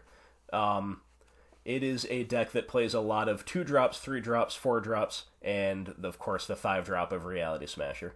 It's a deck that's going to have some sideboard cards that are probably along the lines of the typical white hate cards.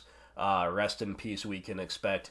Maybe stuff like Declaration in Stone, Celestial Purge. It's not so much a Path to Exile deck because they're trying to tax us with the Thalias. So we should sideboard with those types of things in mind. We saw Dismember main deck too. That's just yet another card they'd play over Path, right? So with all that in mind, what do we like? Well, Maelstrom Pulse, obviously. This card is just awesome.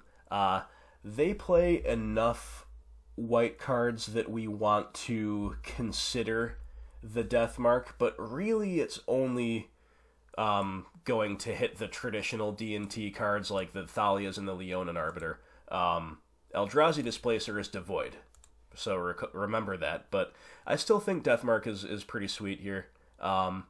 We saw Liliana the Last Hope put in some decent work. She's worth considering. These are all just considerations. Damnation, obviously. Collective Brutality. I think Kitchen Finks is I'm a little less excited about the Finks. And I don't know how excited I am about Engineered Explosives, because it's a good way to answer Chalices of the Void sometimes, but I don't think those should be in post side against us. So if we assume the opponent's going to side out Chalices. All this really does is hit their 2-drop permanents of Thalia and Leonin Arbiter, both of which can do a lot of damage by the time we can answer them, and of course, a lot of our good permanents are on too as well. So I don't think at the end of the day we do want EE, and I don't really know if we want anything else, to be honest. Like, against anything playing Eldrazi, you can consider Fulminator Mages as well, I suppose, but I just don't know if this is the matchup for them. So we've got 5 decent-looking cards to bring in, or at least to consider bringing in. Actually, this Collective Brutality is probably a little bit loose, because it's good against those 2/2s in the 2/1 and the 3/2, the Thalias and the Arbiter, again the Taxers, but against those big bad Eldrazi, not so much. So maybe we take a look at what we don't like first, and it's actually a really tough one. Against a lot of these Eldrazi-style decks, you might side out a land. Here, I don't think you do, because we're worried about getting land screwed by the opposing deck. Also, against a lot of these Eldrazi decks, you treat it a little more like mid-range, you side out some discard, and I think here that still applies, but they are pretty fragile to discard, in all honesty, as we saw in game 1. They do mulligan, they do play Simian Spirit Guides, which are card disadvantage, so discard can really get them. So it's really a tough call. I think maybe siding out 2 pieces of discard is going to be fine, and of course I'd rather leave in Thought Seizes to hit Thought-Knot Seer and Reality Smasher. I think taking away 1 Scavenging Ooze is fine here. We might expect Grave Hate, and even if not, it's just a little bit of a clunky threat here. And maybe we want to be really conservative with our sideboarding here. So what if we just take away a Liliana? Very, very good in the matchup, but taking away 1 on the draw, I think is going to be totally fine. And if we run something like this for game 2, I think that sideboarding pretty conservatively, I think that's totally fine. Honestly, most of what we're up to in the main deck lines up really well here. We don't want to cut Fatal Pushes. We need to kill their early stuff early. That's just how they can cheese us out of the game. We definitely don't want to cut away any of this other stuff, in my opinion. It's all lining up pretty well against them as far as I can see. So, 4 in, 4 out, pretty solid changes here. Let's go to game 2. Game 2 on the draw here against Thalia Stompy, my friends, and I love our hand. We've got turn 1 Inquisition, the one that we left in, mind you, we see in the opener. We've got turn 2 Dark Confidant if we want it, or turn 2 Collective Brutality if we need it. You'll recall that we left just the one in, we didn't take it out, but we didn't end up bringing the second one in either. So seeing this in the opener is just where we'd like to see it. We've got utility out of the land base in the form of our good friends, the Apes. On top of all that, our opponent has mulliganed to 6, where they will stay. And, yeah, I like it. So, opponent's got a Plains and Pass, no turn 1 2-drop this time. So, Tarmogoyf is our draw for a turn. That's looking pretty good to me as well. But we will Inquisition, and we see Dismember, Ghost Quarter Plains, and double Reality Smasher. Well, you got it. There is a top end to worry about there. That is for sure. But right now, they're not doing a whole lot of anything. That's a cool Dominaria Plains, by the way. I'm a fan of those.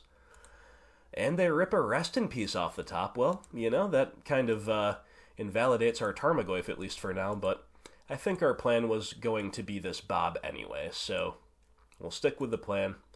Run out the Bob, and they draw Horizon Canopy for a turn. We still know their whole hand. But land drops are pretty fine and well for them at this point.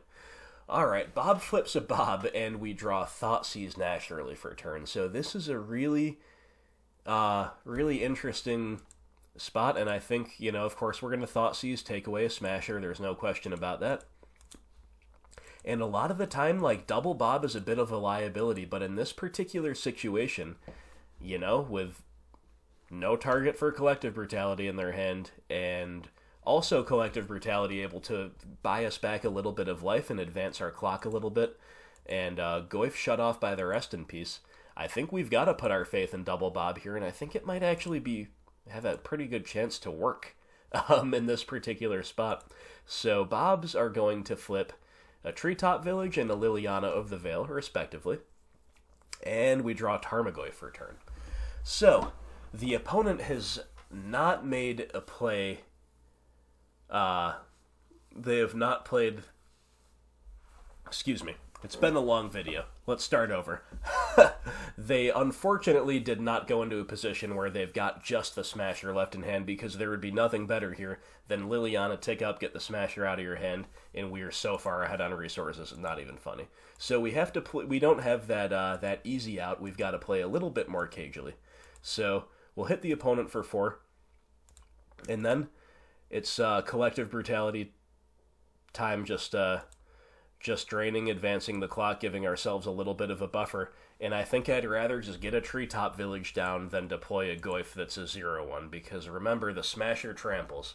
The Goyf will not get in its way much at all. So the opponent actually makes a land drop but does not play the Smasher. They're going to play a Sorcerous Spyglass. Very canny from the opponent. They realize one of our best outs to Smasher is indeed Liliana of the Vale. So they lead on the Spyglass, and they name Liliana. Now, like I said, very canny play. I do still think there might be an argument for just playing the Smasher and attacking and making me have it, because the Bob triggers could wreak some havoc. But ultimately, I respect that line a lot. And these Bobs, their triggers aren't wreaking havoc. They are doing all kinds of good work for us. They just flipped a pair of lands, and our natural draw was the Tireless Tracker. So absolutely wonderful for us. We get to play the Tracker, play the Swamp, make a clue. Our Bob's putting on the clock, hitting in for 4 yet again. Double Bob is getting it done. Opponent's going to draw, and here comes the Reality Smasher. But what a difference a turn makes, my friends. They cannot afford to attack with this, because they're just dead on board. So we'll crack a clue with the Bob. We'll crack a clue from the Tireless Tracker. Draws an Abrupt Decay. Now, the Bobs are flipping all kinds of crazy stuff. Damnation, Fatal Push, we've got more lands. But you know what? It doesn't really matter what else we have, because we just decay that Spyglass. We get to Edict away a Smasher that didn't even get to attack with our Liliana.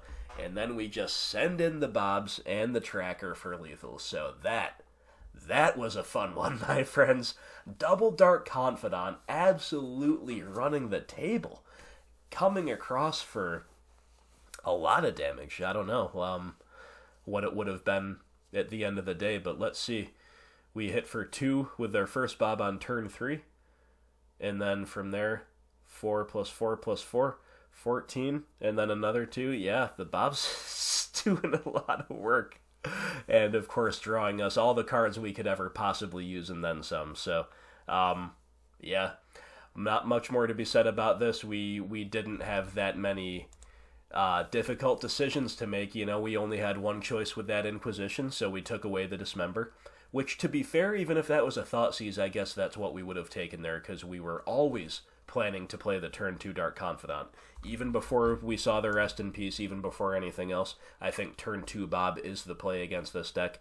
And but we didn't even have to make that decision. We just Inquisition, take the Dismember, we play the Bob, and from there we're off to the races with another Bob, a Thoughtseize, and it just got better and better from there. So, Double Bob, showing them the business, making up with some fantastic flips here for the pain that one Bob brought me against humans, and we very cleanly take down this Thalia Stompy deck 2-0, which puts us at 3-1 in the league, playing for the 4-1, coming up here in round 5.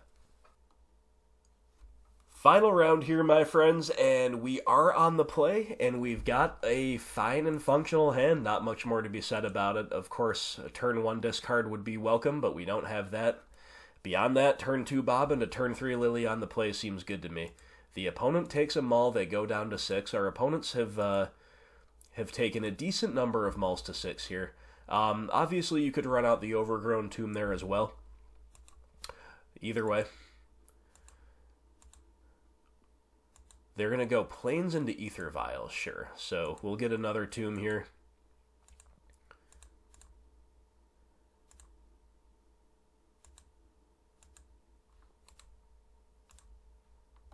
And it's over to us. So, Scavenging Ooze is our draw. Definitely could be a reasonable one, but it is for sure Bob time. Forest Bob, pass to you. Alright, we see Eldrazi Temple, so the Plains into Ether Vial could have been a few different things, right? It could have been humans that happened to open on, like, on their one basic land, or, you know, usually it's 2 basic lands, but as we saw in round 3, some opponents only play 1. It could have been traditional Death and Taxes, but this looks like mono white Eldrazi and Taxes, or perhaps Orzhov Eldrazi and Taxes. But either way, it's an Eldrazi deck. And here comes Eldrazi Displacer. On turn 2, that's pretty good. Back to us. Our flip is a Scooze. That's pretty poor. It's damaging, it's redundant, and all that bad stuff. However, we do have some great stuff already in hand. Foremost among those is Liliana of the Veil. Tick down. Edict your Displacer away. Show you the meaning of pain with a attack for 2 from Dark Confidant, and then it's back to us. So, oh man, Bob into Liliana the play against these decks that are trying to curve out, you know, in a more traditional way like we are. Pretty good, my friends, pretty good. Opponent's got the Violet too. They've got their 3rd land, but they're just passing. Alright. Bob is going to flip a Verdant Catacombs. We draw another one for turn. Okay, so we begin with taking the Liliana up. I think we can afford to pick one of our lands here pretty easily. And then I'm going to run out Field of Ruin, and we're going to field the Eldrazi Temple, try to set them back on their way to cheat on mana. So they're going to use that to crack the Horizon Canopy in response. That's a play that makes me think they're fairly flooded. Now, it's worth noting this briefly. So this is Eldrazi and Taxes, and yeah, they get a plane, so they're pretty clearly mono-white at this point, if it wasn't already clear. These decks that play Ether Vial usually don't go above the 4 drop slot for Thought-Knot Seer, so you could say that hitting that Eldrazi Temple was not that useful, but I still think it is, because remember, they can still use that, they can still cheat on mana to activate abilities, such as that of Eldrazi Displacer, and that's actually pretty important, so I was pretty happy to go ahead and field there while we had a clean opportunity to, especially because I don't really plan on doing anything besides playing out a Scavenging Ooze here. Now, of course, we could have held up mana for the Scooze, but not that big a deal, right? I'm pretty happy, again, to just use that field. The opponent's got a field of their own, and a Displacer, so the presence of that Displacer makes me very happy that I did indeed take care of that temple last turn. Alright, Bob flips a Blooming Marsh, some very painless flips from good old Bob, and we draw another Liliana of the Veil. Well, that is nice. That is nice indeed. And because of that, I think we would have anyway, but now we are especially happy to just cash in our Lily to Edict them. The opponent's got an Ether Vial activation, and it's going to be Blade Splicer. Well, that's one of the few things that could pretty cleanly play around Lily Edict into Lily Edict, right? So they sack their token, and therefore, instead of following on Lily of the Veil, I will follow on Lily the Last Hope, who gets to tick up and kill the Blade Splicer. Always feels good. So here, of course, we could just sit back, we could do nothing, or we could eat a couple things with the Ooze and then attack, but I actually chose to just go super wide. We're just going nice and wide. We've got both of our Scoozes. They don't really have any good attacks. Like, if they attack with Displacer, we might just even let it through. Lily the Last Hope has already been good. If she just keeps shrinking Eldrazi from here on out, that's totally fine. We don't need her to buy things back, right? So I really like just going wide there. They've got Leonin Arbiter, and then they've got Path to Exile for a Scooze, so that's pretty good. Nice little combo there, but they're totally out of gas. And yeah, they're going to attack with the Displacer, coming across at the Lily. Once again, I would maybe have considered a double block with the Scoozes before, but even then, probably not. And here I'm definitely not trading 2 for 1 or chumping, so I'll just let my Lily go to 1 and see what Bob yields. Well, Bob yields a Thoughtseize. That's not very good. And Blooming Marsh as the draw. So, all right. Not the most exciting additions to our hand this turn, but we've still got more good stuff already in hand. First up, Liliana of the Veil, Edict Away the Arbiter. Then we will shrink the Displacer. Play a Blooming Marsh, and we are going to play Protect the Planeswalkers with our Scooz. So the Bob is the one who's going to get in and add to the clock. Hicksha for 2, pass holding up 2 Scooz activations. Opponent's got the Aether Vial, and they just draw planes for turn. They'll run it out, they'll use it to crack a Canopy. In my opinion, you should crack the Canopy first in case you draw a better land, basically. But regardless, they're going to blink our Ooze with the Displacer, sure. And then they can attack if they want. But they're hesitating. Will they, won't they? Yes, they will. They're going to get our Lily of the Veil off the field, and you know what? That's totally fine with me. It is absolutely and totally fine, because we are very far ahead, and now we get to go extremely aggressive here. So end step will grow the Scooz to a 4/4. We're ahead on life. Bob flips a swamp, and now we get to just hit them for 6. They're kind of on the ropes here as far as the clock is concerned at the moment. No blocks, nothing vialed in, so before damage we'll get an extra point in.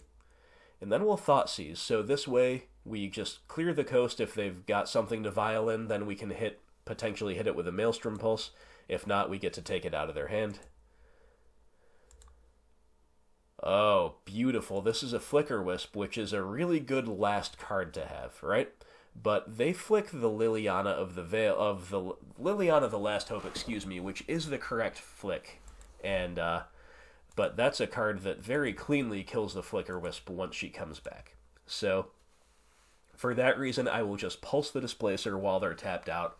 No more blinking tricks for you. You're empty-handed. You've got no vial, no mana, so we'll get our clean kill while we can. And then I think it's correct to just play out this other Bob. Our life total is still nice and high, and we're just making sure we end the game next turn, basically no matter what they do. Unless they come up with something good here. So they're going to draw.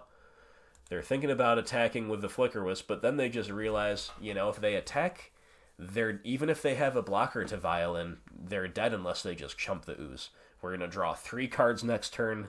Yeah, it's not good. So they either attack the Lily and kill her with Flicker Wisp, or they just don't, and Lily ticks up to kill the Flicker Wisp. So they're just very far behind. No way they can win from there in game 1, in my based on everything I know about the deck anyway. So that was a fun game. We really being on the play was absolutely the difference maker there in terms of how both of our curves played out. It seems like we both had a powerful curve clustered around the 3-drop, but us being on the play with Bob and a Lily of the Veil, well, that is just kind of that was just very, very tough for our opponent to come back from. Our Dark Confidant gave us a lot of painless early flips, which allowed us to be really cavalier with attacks and blocks, or lack thereof, in the mid-game, and then let us really turn the corner rapidly in the late game, making it so they could not accumulate, claw back into the game by, blowing us out with a Flicker Wisp ETB trigger into, some more ways to accrue advantage. No, we just weren't going to let them do that. We just were able to become ruthless when the time came and turn our stuff sideways and end the game. So, good game, well played. That was fun, and let's take a look at the sideboard. Alright, my friends, so against mono white Eldrazian taxes, of course it's got a lot of similarities with the match we faced in round 4, the Thalia Stompy deck, but it is different enough to warrant a slightly different sideboarding protocol, or at least weigh some cards differently than others. We still like Damnation, Maelstrom Pulse, and Deathmark. I rate Liliana the Last Hope #2 a little bit more highly here. She is, those flicker wisps are such a tasty target for her +1. And we also have the notion of engineered explosives. They play at least as many 2-drops as the Thalia Stompy deck does, so it's about as good there. Plus they play Ether Vial. And they may also play Thraben Inspector, so X=1, of course, on Inspectors isn't that good, but on the Vials, especially if they have multiples, can be absolutely backbreaking. And the deck is fairly dependent on Vial to really operate at full power. So EE is a definite consideration as well. And then, of course, they do make some tokens, too. There's Blade Splicer that gets involved, and if they have Inspector, there's Clues. So definitely a card that can look a little bit silly if they're on, like, Eldrazi Displacer and the Thought-Knot Seer and cards like that, and we're kind of unable to answer them. But I still think that's got some real potential in this matchup. It's at least worth considering. I think I like it more than, this tier of cards are ones that I kind of considered a little bit more strongly against Thalia Stompy, like the Fulminator Mages to keep them off of Reality Smasher, things like that. I'm not so interested in that stuff here. I think I'm just going to bring in these 5 cards probably. And yeah, for that reason, I don't know, we can trim away at some discard, maybe 2 Inquisition and 1 Thoughtseize, kind of leaning more toward Thoughtseize, but ultimately valuing our ability to poach Thought-Knot Seer and perhaps Restoration Angel out of their hand. And otherwise, on the draw here, we can cut a Liliana, and we can cut a Skooz. I think that's totally free, just like we did against the Stompy deck. Now, if we're on the play, maybe we can bring back a Liliana of the Veil. All 4 are definitely viable here, but if I'm not exactly sure what to do and I'm on the draw, I think cutting one of those is perfectly fine. This is also a matchup where we should expect, or at least be very wary of, the Leonin Arbiter. Ghost Quarter, little combo, trying to tax us out of the game with Thalia while wastelanding us out of the game with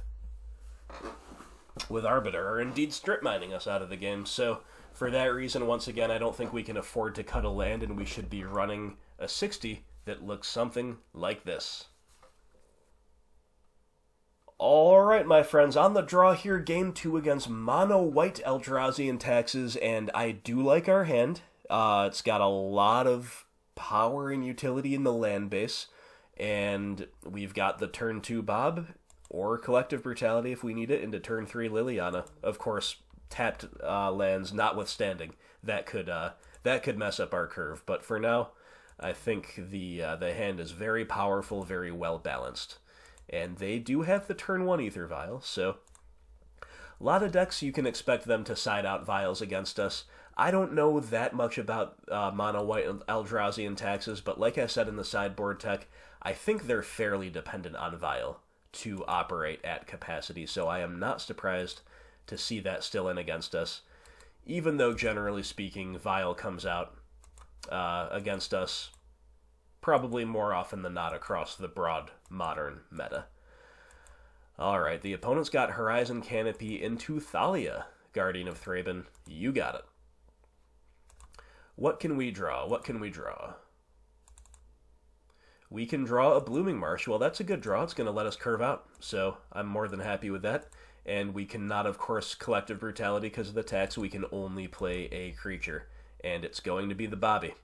I think that's clear. Confidant has been awesome on turn 2, and especially in a situation where the Goyf doesn't have any cards in the graveyard, it is clearly preferable to lead off with the Bob. Thalia's first strike means blocking here is a major no-no. Ghost Quarter is a little bit scary, but they don't seem to have Leonin Arbiter. That's the thing we really are afraid of, is getting GQ'd out of the game by the Arbiter on the draw. That would be awful.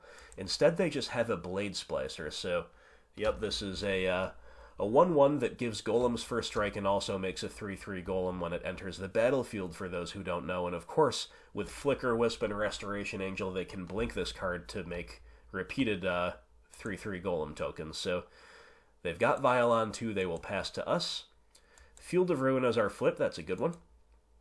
Good painless one, lets us continue to curve out nice and cleanly. And here, so we of course can't cast Liliana yet due to the Thalia attacks. So here, I think it's time to start trying to control this board a little bit. We will Collective Brutality to kill this Blade Splicer before they get to untap with a Violon 3. We don't want this thing to continue making golems. We might struggle to handle that progression. It's not the most powerful thing you can do in Modern, but on the play against us with a Dark Confidant, it could get there, right? So I think escalate for 2, kill your Blade Splicer, drain you for 2 is totally fine. It means we don't have many good blocks yet on the field as things stand, but that is what it is. So the opponent vials in a Leonin Arbiter. This is very, very interesting because it shows that last turn they could have just main phase vialed in the Arbiter, hit us with the GQ. It shows how much they valued getting that Blade Splicer down. So for that reason, number one, I'm relieved that they didn't Arbiter and GQ us because that could have been pretty bad. But number two, I'm also, I think, vindicated in my decision to hit this Blade Splicer with that Collective Brutality just now. But we'll see how it all pans out. The opponent's vial ticks up to 3. They make a land drop, and then they GQ our Hissing Quagmire. No search for us. Thanks a lot, Leonin Arbiter. And they thought about attacking with the cat, but instead they're just going to send in their safe attackers, so sure, we have to get hit for 5. That's pretty bad. Opponent's only got 2 cards in hand, though. That's the silver lining. They will pass to us, and Bob's flips continue to be painless with an Overgrown Tomb. So, good job, Bob.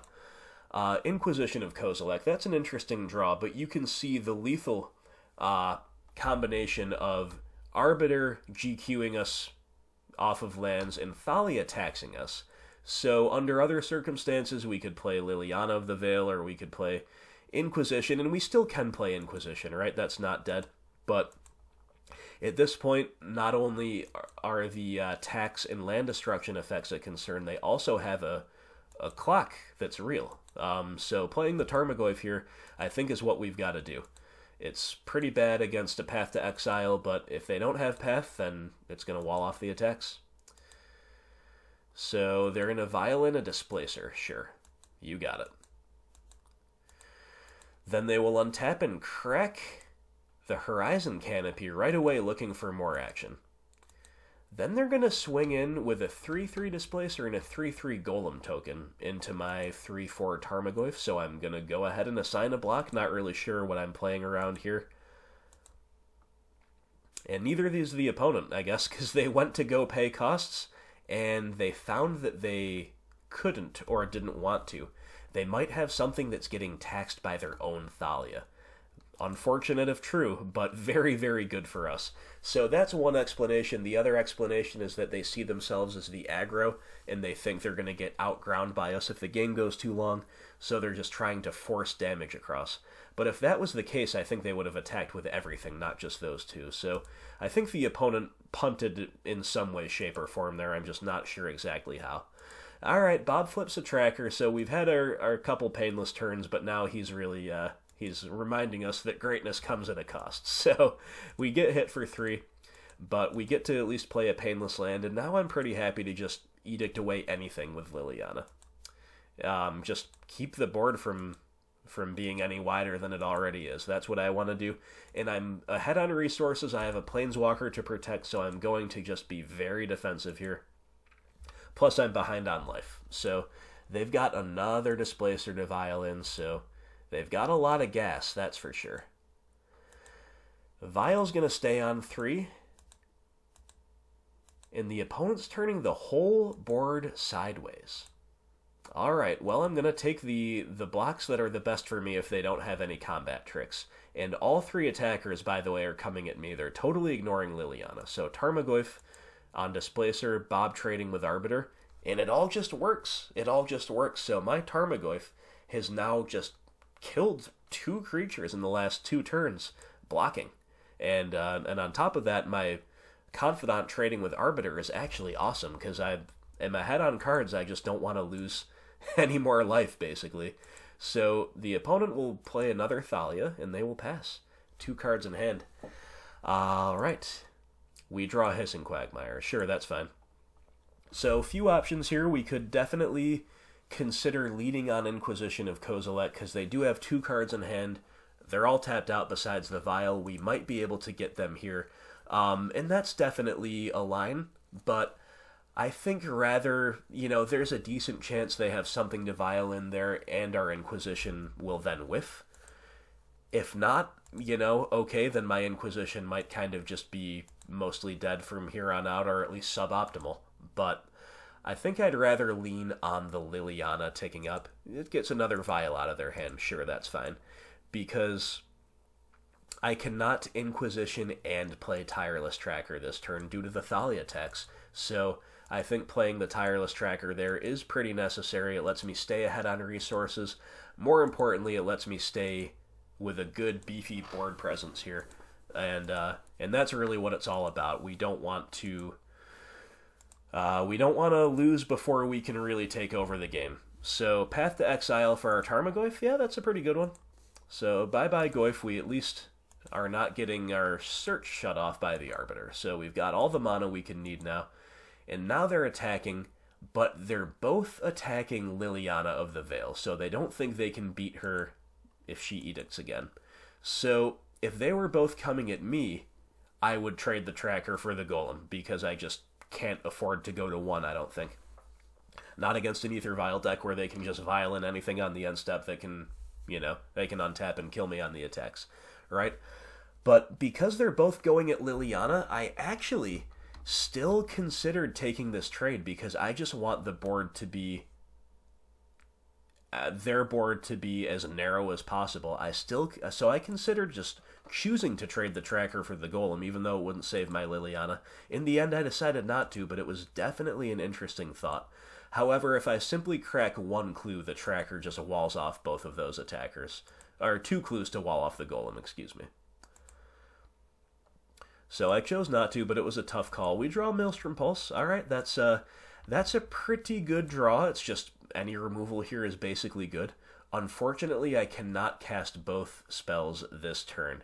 I don't think Inquisition is likely to be a success here if I fire it off. So what do? Well, I really want to continue hitting lands, and I do like growing the tracker, right? So I think the first thing we can do is crack a clue here. Assassin's Trophy. Alright, this Thalia tax is really putting in work, so I think the best thing here is just Liliana Edict the opponent. There goes Thalia, and of course, we just have to play defense here. We are too far behind to do anything else on life totals. Opponent's going to send their Golem in, and it's coming at the Liliana. Alright, so this time, I'm pretty happy to take this trade. And the opponent's got 2 cards in hand. Alright, we draw Field of Ruin for turn, and on our draw step, they are going to Surgical Extraction our Tireless Tracker as well. My friends, you know how I feel about this. I do not think Surgical Extraction should be in against us, and this is a perfect example as to why. I bet the opponent was sitting on this card for at least a couple turns, a couple crucial turns when they could have been trying to really end the game, or trying to maintain parity on board or something, or interacting with us in some other way. But instead, they're sitting on a Surgical Extraction against a deck that is not vulnerable to it. They see that we don't have one in hand. They see the immense amount of spot removal in our hand. They see that we're up 5 cards to 1, plus we have a clue on board and all these man lands. The opponent will just scoop it up. And that, my friends, is why Surgical should not come in against a green-black rock deck, in my opinion. Of course, I'm always happy to hear alternative thoughts on the matter. As always, I remain open-minded, but I don't think it's a good card against us, and that's one of just the latest example out of many as to why. I also don't... I think the attacks the opponent made were a little bit loose.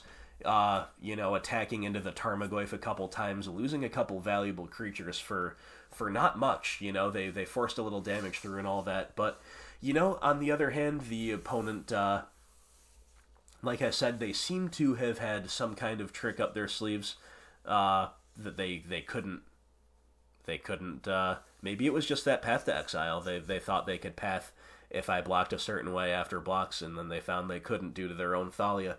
Who knows? But regardless, I think we took all of the correct lines that we could take here, and sometimes you've gotta just grind it out. And modern is such a diverse and such a wide-ranging format that modern players are not always the best. Even good modern players are not always the best at navigating the combat steps, because so many decks just don't block or don't care about your attacks or don't interact at all in those phases. So when it comes time to like evaluating a board state, like, do I send my attackers in? If so, at the Planeswalker or the life total, and just kind of getting a good sense for the pace of the game and what your role is.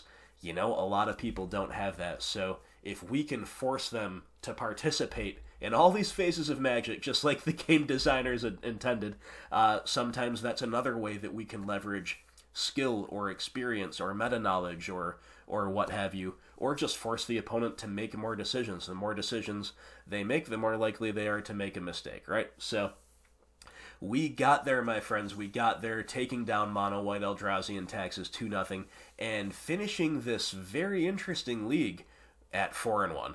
I have not played a league since my previous league's 5-0, and therefore my record this month is... I did look back, and my one negative league was indeed a 1-4, so that was a bad one. But I've went 4-1, 1-4, 4-1, 5-0, 4-1 ever since I switched to this month's build. And ever since I've been on 4 Lilianas of the Veil in general, my results have been absolutely awesome. So beyond that, beyond results-oriented thinking, in general, I think this card is very well positioned right now. I think our Dark Confidants have been pulling all kinds of weight. I have not regretted yet the overall the decision to be on 4. I think that has been wonderful too. So both in terms of the results that we're getting with this build and my analysis of these cards and how they play into the broader meta, yeah, guys, I think this is it. I think this list is right around where you want to be. Of course, acknowledging your own local meta or your own specific preferences, but something like this, man, it seems to work really well for me. So I thank you all for watching. I hope this league, as always, I always strive to have the leagues be entertaining and educational. I want to make you guys better, just like you all make me better with your feedback. This is all a symbiotic relationship. We're all constantly learning, constantly improving, and so I try to walk the line between being explanatory and didactic while also, keeping things lighthearted and entertaining, and hopefully I succeeded here, as I strive to always. So thank you so much for watching. Thanks yet again to our 2 brand new Inquisitors. We have Bertold and we have Mark. So thank you again, Mark and Bertold, and to all of my patrons who have supported this content for a day or for months on end. I appreciate you so much, I can't even tell you.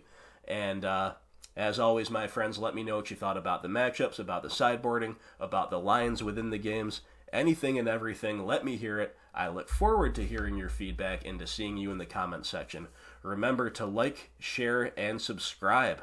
And if you would be so inclined, you can visit my Patreon page as well. Grimflayer MTG is on Patreon. Link is in the description below. So thanks again for watching, my friends. Stay tuned to the channel. I will talk to you soon, and I hope you have a great day.